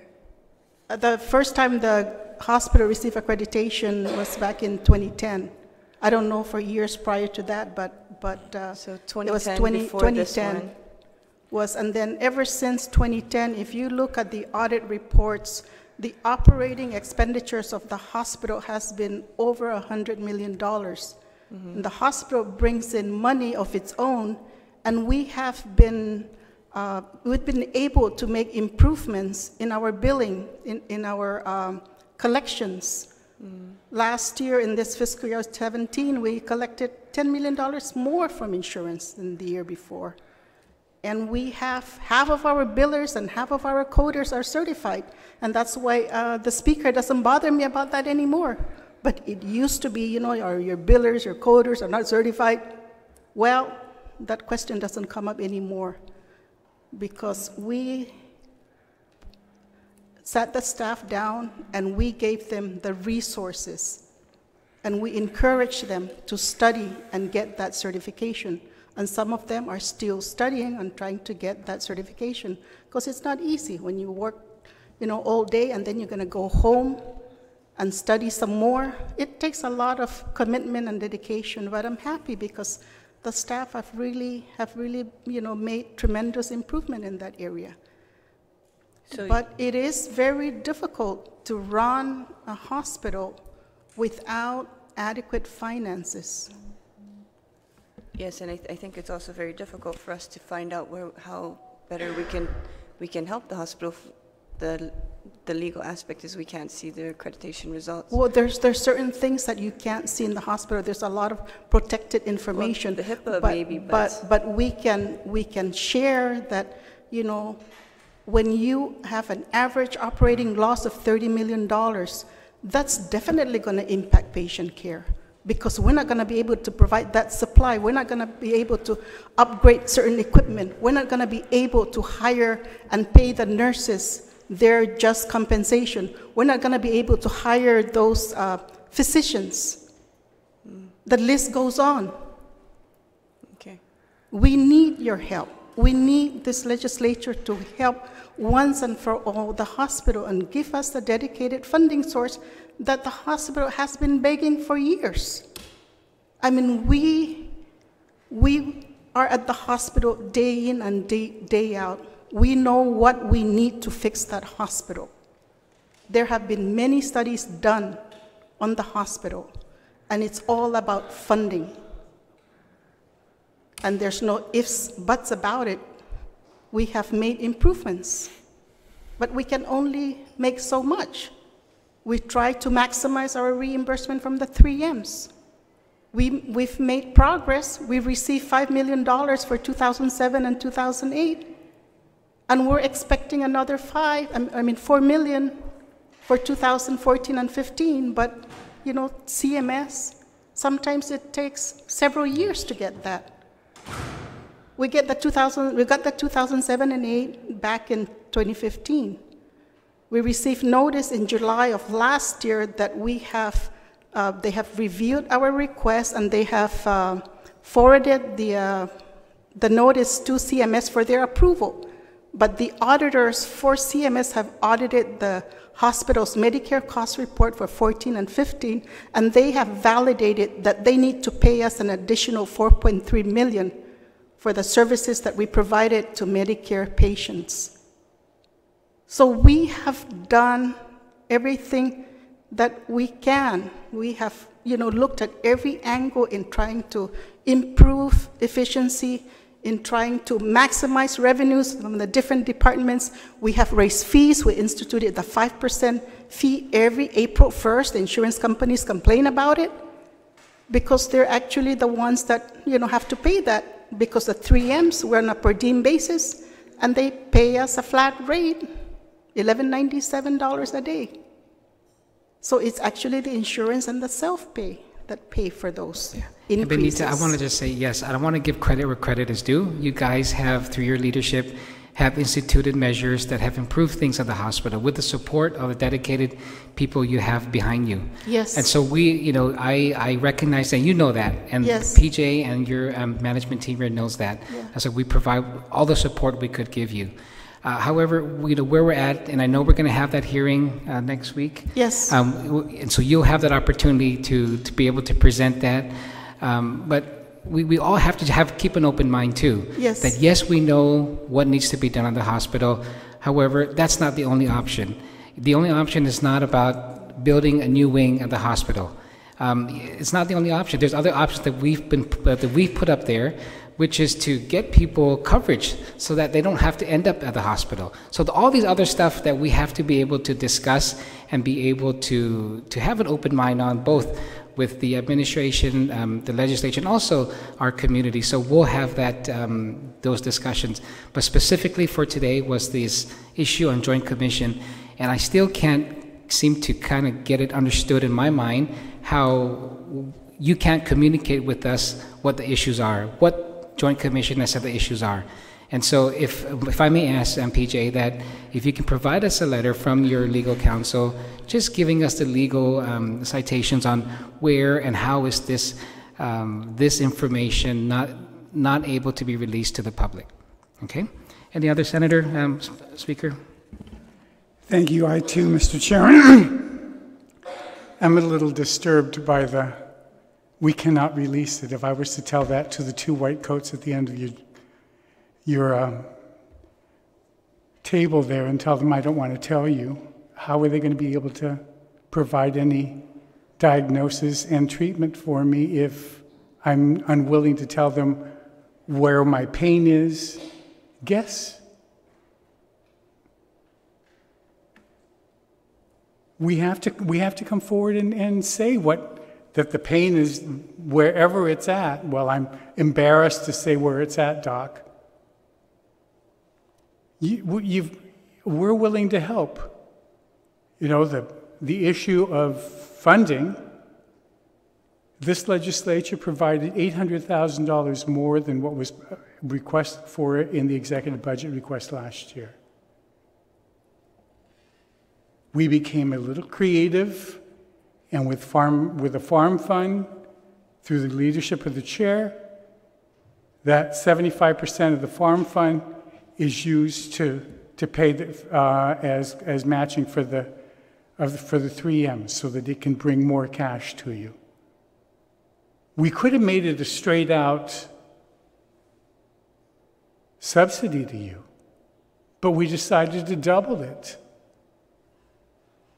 by making it matching in the 3Ms, so that the feds could pay for 55% as opposed to us paying the entire amount. So we've been trying to be as creative as possible when and if you tell us what it is that we need to do. And I'm not sure whether or not it's this hearing, Mr. Chairman, or when I have my hearing next week. But I really do think that when they keep talking about the loss of accreditation is funding, I think I have to ask if I can ask a few questions as a result of my review of the citizen-centric report. So we can just bring that up online, please. Did you review this before you published it? Peter John?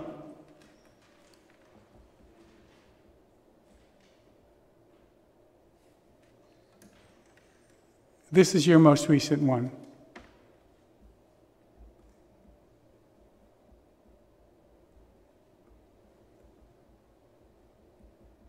Did you edit every line in this thing before you allowed it to be released? Or who prepared it? Who prepared this citizen-centric report? It's one of our staff, sir.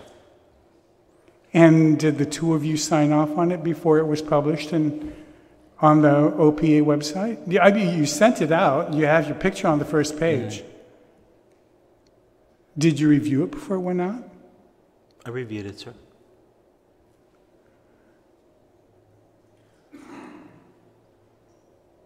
Okay, can we go to the second page?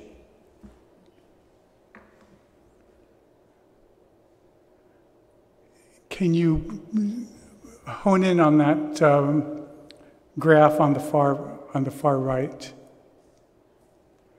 That one. If you can just get down to the numbers more than the colors. And get in a little closer. No? I'm just trying to figure out if you'd like to address how much the reduction in your admissions has affected the revenue at the hospital. Because in looking at the citizen-centric report, if you can see it a little clearer there, in 2005, you guys were admitting 44,514. As late as 2015, your admissions was 45,583.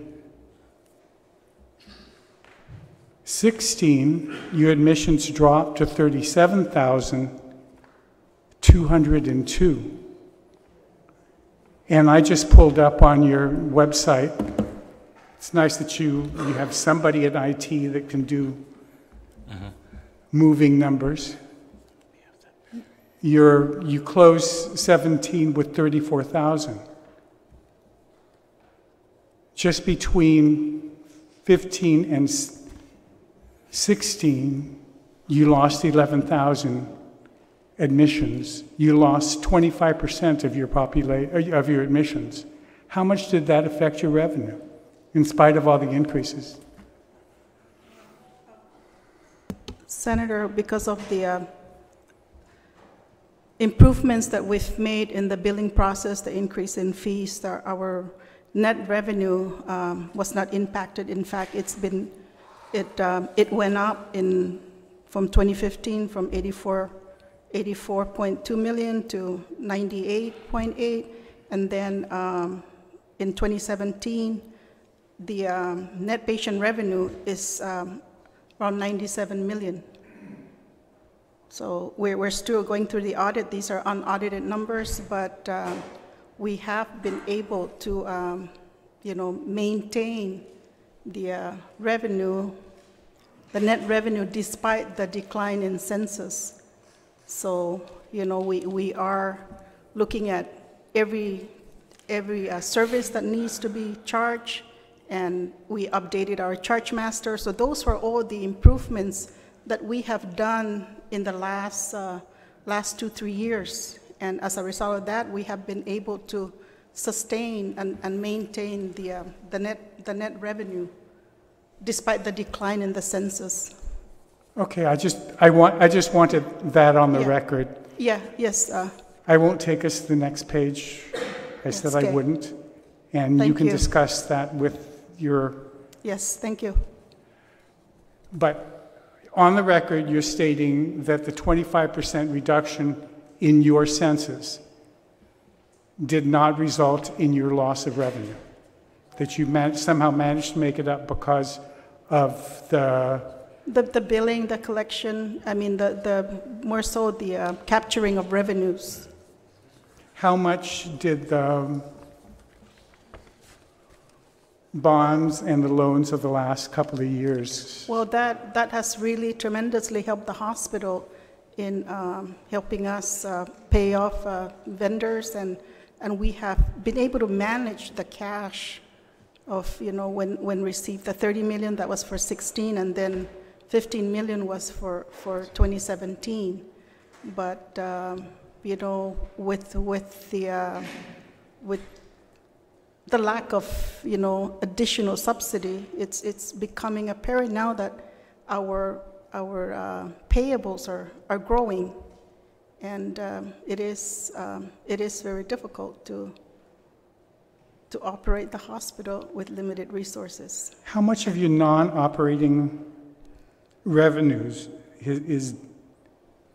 is from this bond borrowing or the loans? That was 15 million for FY17, and the subsidy was actually 3 million because we were approved 18 million for 17. I know that you're probably looking at the Medicaid match. We don't recognize that as non-operating because that is payment for services that we provide. So we don't classify the... Then maybe if I can pull up page 3, I won't point out the issue, but I just want something. Just get to the first 2 parts there on the revenue. On the top, 15 and 16. Right there. If you can zoom in, please. How much of that 68 million is the bond? How much of that? It's 30 million was for the vendors, to pay the vendors, and then 19 million was to pay off Bank of Guam.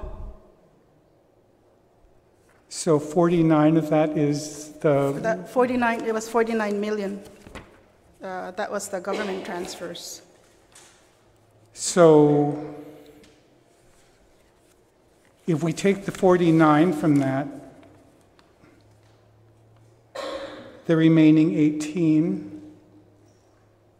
There are other items that are listed in there. One of them is that health insurance payment of 3 million. So it's when you look at the amount, it looks big, but not all of it is for subsidy.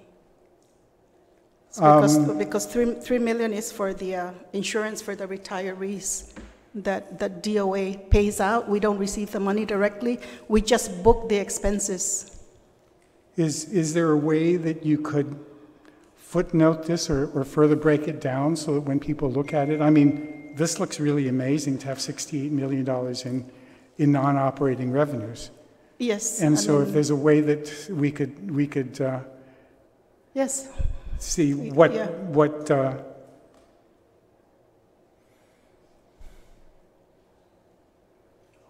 accounts for that, and because that's just an odd. So the actual subsidy for that year is like 13.6 million, not counting the 30 million that was used for the payment of vendors. That was the amount that was appropriated. So. Okay, thank you. But I just wanted on the record that the reduction in the yes, so I mean, like I said, we have made a lot of improvements at the hospital, and despite the reduction in census, our net revenue actually went up. Okay. If I may, Senator, because you mentioned the 2 white coats, I just wanted to share what resonated with us regarding when we look at, it's sometimes good to look to the past and to kind of show us what we can learn, so that whatever we can learn from there, we bring today's problem and hopefully have a better future. And then, as we look to the past, we also like to look around to the present at GMH. And then hopefully look ahead. And the thing that resonated with us when we looked at the past is that in 2014, the Office of Inspector General, U.S. Department of Interior, gave an evaluation report regarding GMH. And their conclusion was this: we found that GMHA's funding challenges hinder. In other words, it obstructs, it blocks, it impedes, it hinders its ability to develop and maintain the infrastructure, equipment, and supplies and staff needed to provide Guam citizens with adequate medicine service.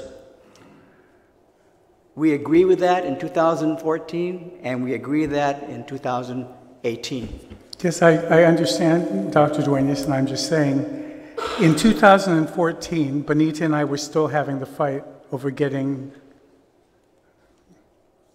certified coders to collect sufficient amount of money. And you've just shown that though there was a 25% decrease in population, because you have certified coders, because you've increased your fees, you've managed to actually maintain the revenue that's been coming in. In 14, that was a problem. And I'm just saying, yes, it's nice to look to the past when there were different problems. But the issue that I was pointing to, the two white coats at the end, was the fact that they're now saying, no, we're not going to share with you what our expert is telling us is the problem. It's like my coming back from having gotten a second opinion off island on a problem that I have, and say, Doc, take care of this. You have a report from your other doctor? Yeah, but I'm not going to give it to you. How are you supposed to?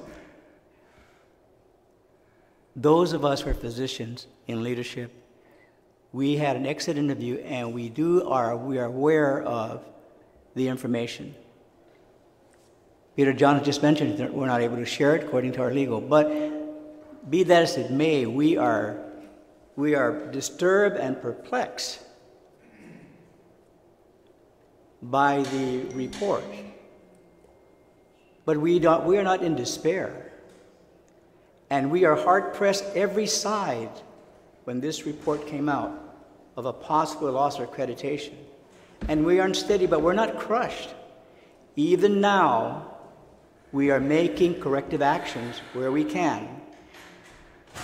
For years, the regulatory obligations and the accreditation commitments have been increasing. They're more involved, they're more complex, and compliance to those regulatory obligations and accreditation has been hindered because, again, it's not a management issue in my mind, it's because of funding, because we are not able to fund the recurrent, for years, the mandate that you have given GMH to care for every patient regardless of ability to pay. Now, but how much of that should we continue to subsidize when you've lost 25%? Should we continue to carry to the subsidy, or should there be something else that you guys are doing that needs to be done to address this? And so I'm just saying, I'm using your own citizen-centric report to show you that there are some other issues. The numbers don't tell it all. And whether or not we need to continue to fund it at the level that we did in 14 or in 2005, with the census dropping as much as it did, should we continue to fund it at the same level? The numbers do not tell the story. There is a decrease, but we have such a high disease burden compared to the United States. Our patients with heart disease, brain disease, cancer, diabetes, we have a higher disease burden. What that means is longer stay, more more complex treatment, and increased costs. And we do know that our challenges for the payer mix, that the federal government, Medicare, they are not a favorable payer to GMH. But so I'm just saying, I lost my train of thought, I'm sorry. But again, the idea here is, Senator, is that, and the Senator mentioned bridge financing. Now, for the white coats here, bridge financing tells us it's a Band-Aid approach, a Band-Aid mentality, where we are giving bridge financing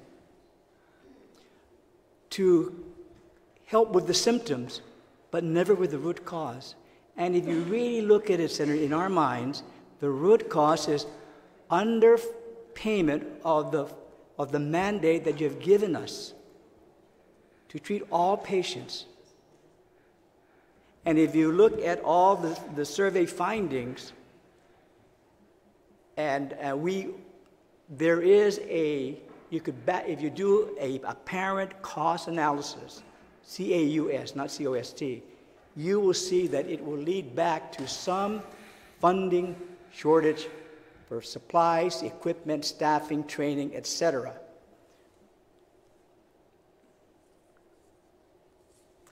And so, from a physician's perspective, Senator, I think there's need to be a decisive break from the Band-Aid approach that the hospital has been getting. I mean, we're thankful for that. Don't get me wrong, but it's not going to bring us. We are in constant crisis management at GMH because we don't have the finances.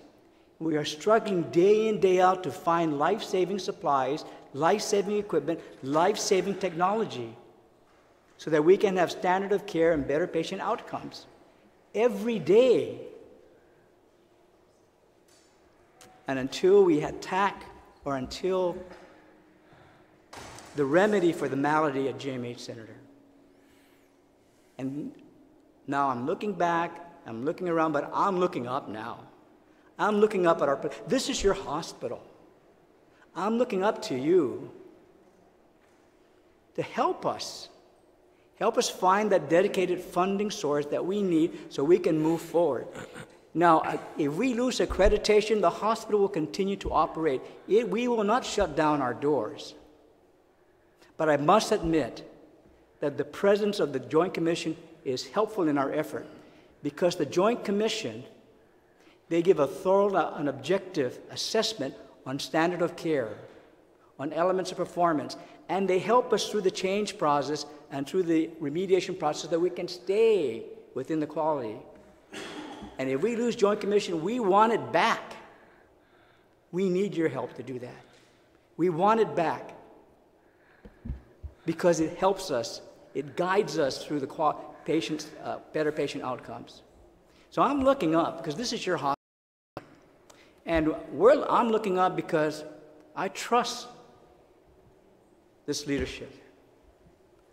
And I believe in you, and if you just give us some life and give a hope and assurance to our people that when they come to our hospital, they'll get standard of care and better patient outcome when we are sick, when we are suffering, and when we are dying.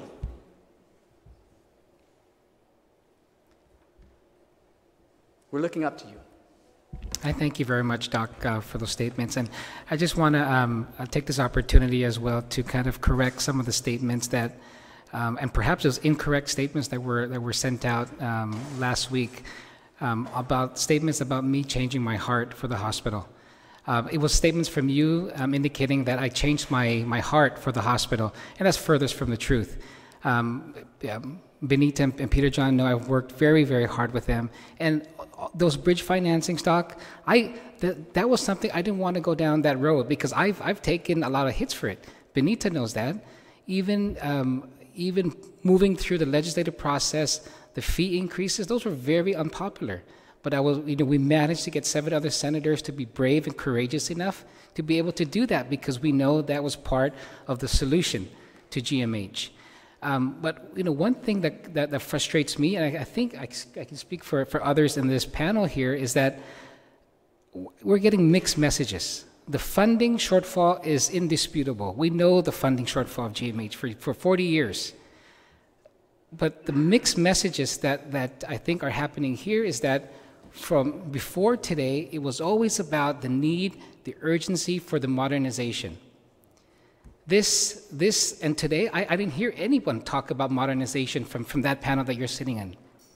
What we're hearing is about the dedicated funding source. And so,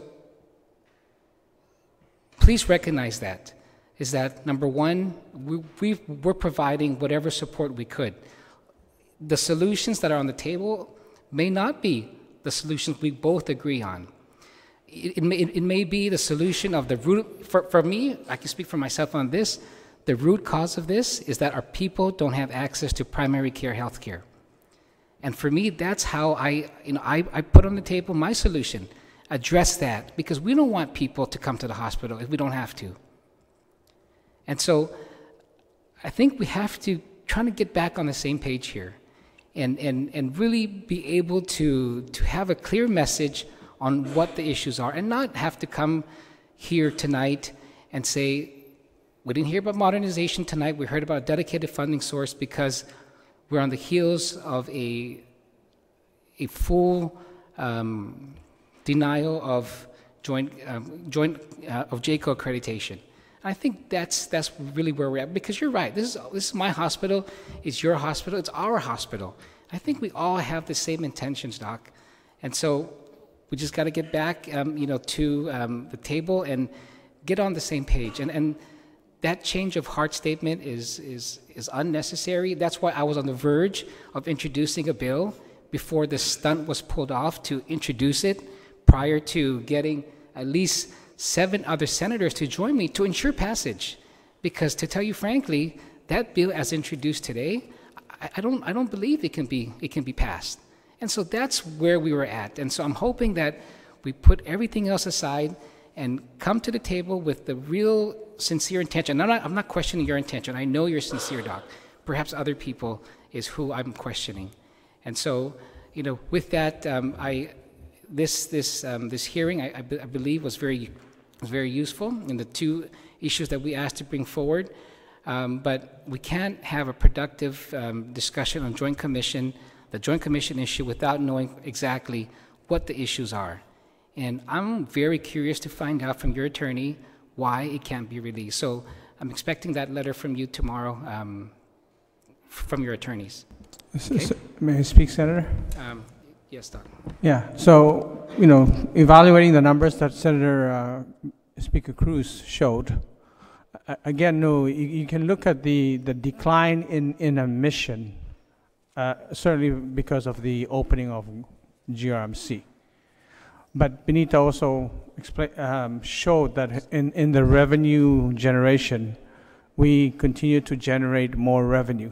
So while we did not bring up modernization tonight, modernization is really part of our solution toward providing better care, maintaining the dedicated funding at where it's at, and perhaps reducing, some of its reliance on that dedicated funding. Now, if you look at one citation from Joint Commission is the bordering of patients in the emergency room.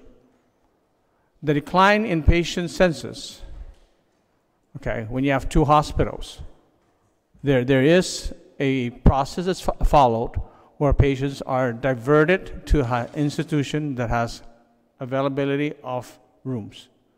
So the decline in patient census seen at GMH may have been a result of people that were diverted to the new hospital, because you cannot deny them that opportunity if they have to be bordering in the emergency room. But today, as part of the findings of Joint Commission, they are seeing still bordering in the emergency room. And we talked about some of our initiatives at the hospital. The initiatives of the hospital has to do with expanding of services and without the space to provide cardiology service. And again, if you look at the numbers, 25% decline. I don't know if that's the right math, but 25% decline does not mean we don't need GMH to exist and provide a standard of care similar to GRMC. It means that we need to coexist and provide probably the same level of care, because that's a small number of patients that they're taking over or they're taking care of. So the reduction in census does not translate to, let's look at GRMC to be the provider of all the healthcare specialty care, because it only translated into a small number of decline in admission. So now, with regards to revenue generation, the reason why Benita was talking about, the explanation for some of the revenue generation is because of an increase in services that we're providing at GMH. We're now basically capturing patients under the 2 midnight rule, which basically would allow for more reimbursement from Medicare. But again, I did that this last 2 weeks, sir, Senator. Where I had a patient who needed blood transfusion, didn't need to come in urgently, had a blood test the day before and admitted the next day, and then got him out in 2 midnights, and I was able to get it. But this patient had to stay in the emergency room for that day of transfusion, because we don't have a place for observation. If I wanted to send a patient to GMH for some procedure, so modernization is still part of the needs of GMH, and it's a critical need. The Joint Commission findings translate into providing, it translates into not providing, a standard of care because we're national accredited, we're not international accredited. So we're judged against institutions in the U.S. that would provide the services that is expected from GMH.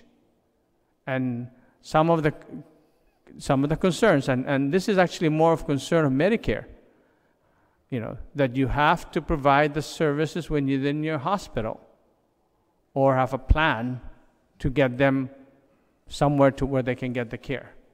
And to not have the resources within the hospital to provide that care is not compliant with the conditions of participation.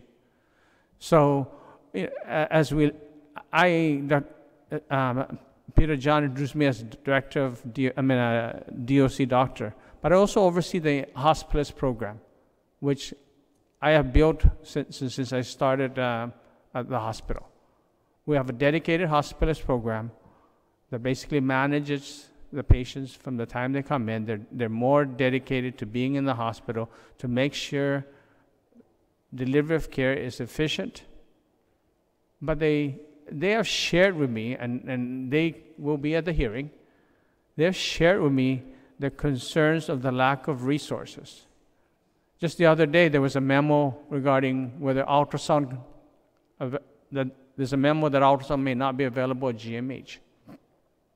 And it would be up to, doctors to go outside to call outside to find out where it could be available. That's not acceptable.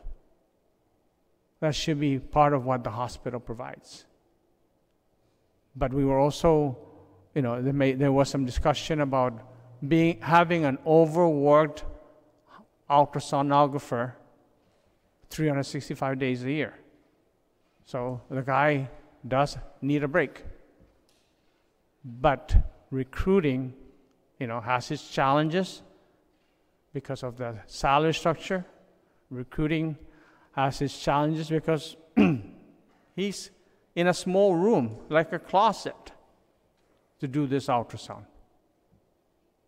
So again, while yes, we're talking about a dedicated funding because that addresses the current needs of the hospital, the going forward improvement in healthcare delivery and the sustainability of that dedicated funding at where it's at, and we said that with our business plan, we may reduce that dedicated funding because we have some initiatives that will lead to revenue generation, and we're showing that already. The modernization, in my opinion, is critical to the legislation before you, along with the dedicated funding. Thank you. Thank you, doctors.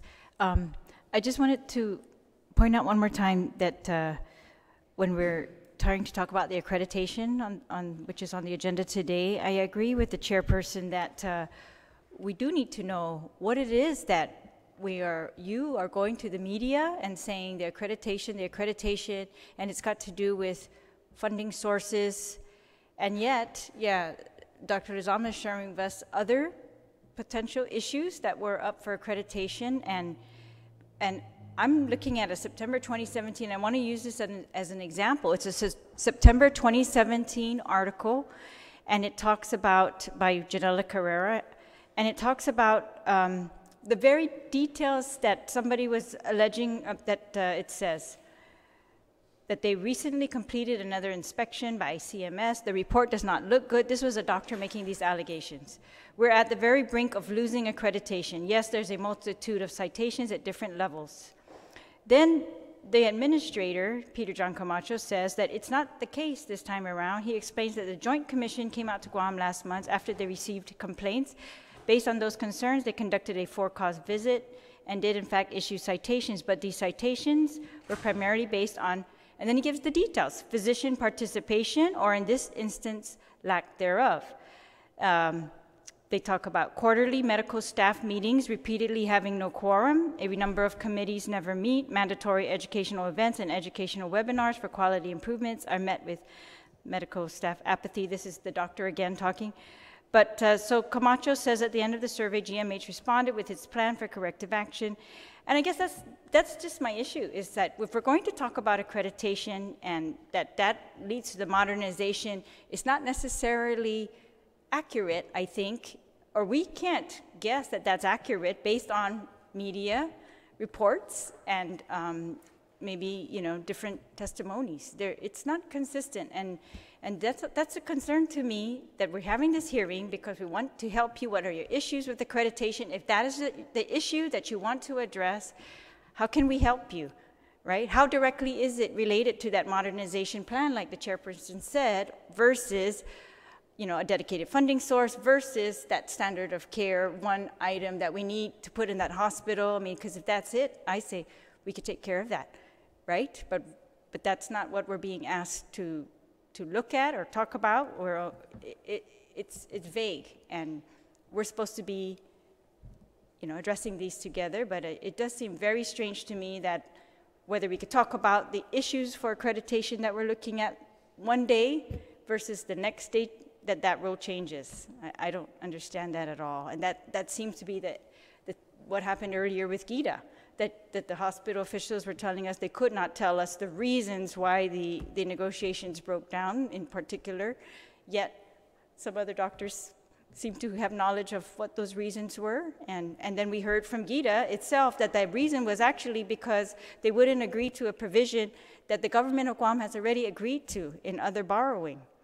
So it's very perplexing to me, and it especially if we are in this dire need to increase the standard of care at GMH or to build the delivery room. I just want you to know how this looks from our perspective, that there's a lot of inconsistencies, and the lack of willingness to give the information is also troublesome. Thank you. Thank you, Vice Speaker. And so we're going to conclude this. The aircon system here automatically shuts off at a certain time. But I just want to highlight what the Vice Speaker has said, is that you have to communicate with us. You have to meet us halfway. I want to recognize her for her efforts, specifically. The administration had an intent. The intent is to use about $7 million to build the old governor's, the Palacio up here in Agana. And so what she did was immediately introduce a bill to say, no, we're not going to build that.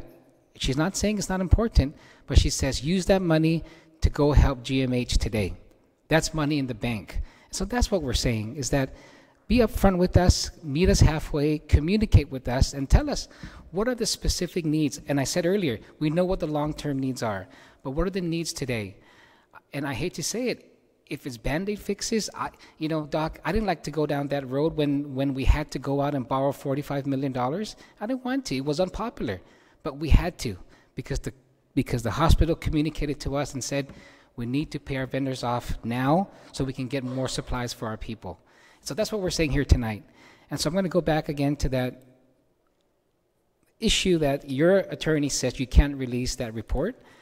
We just want to know why, and I'm going to be very interested to know why that you can't release that report when in the past you have released information about prior JCO accreditations. So again, yes, Brian, you were the last one, and then we'll adjourn. Oh, thank you, Senator. I just want to reinforce that I'll work with Peter John here to get you that information you need. My recollection, and it's not always too clear as I get older, but is that it might have been even a federal statute. But let me get clear on all that, and you will get a response with regard to that question on bringing out the results for JCO accreditation. And I hear what you're saying with regard to Senator Terlahi's, identification of money for another event. But, government operations still continue and move forward. I'm here as a non-GMH specific or on-location individual working for the administration. And I'm trying to understand how we could go with 40 years of needing more funding to the tune of approximately $30 million a year. And, we're still trying to figure out if we really need to move forward. I mean, that's how it's sounding to me with that. The modernization piece goes hand in hand with the $30 million shortfall subsidy because we don't want to be always receiving that subsidy. We want to expand services to our people. And my understanding, speaking with the white coats, as was mentioned, is if we just continue with a $30 million subsidy without any other action, at best we're just going to be stagnant or at a standstill. We'll just be making those measures necessary to remain status quo. Unfortunately, I've been to the hospital many times. Recently is a week and a half ago, and I've been a patient at the hospital, unfortunately, several times. Not unfortunate because of the level of care received, stellar, outstanding care from the personnel there. But upon entering the hospital, my view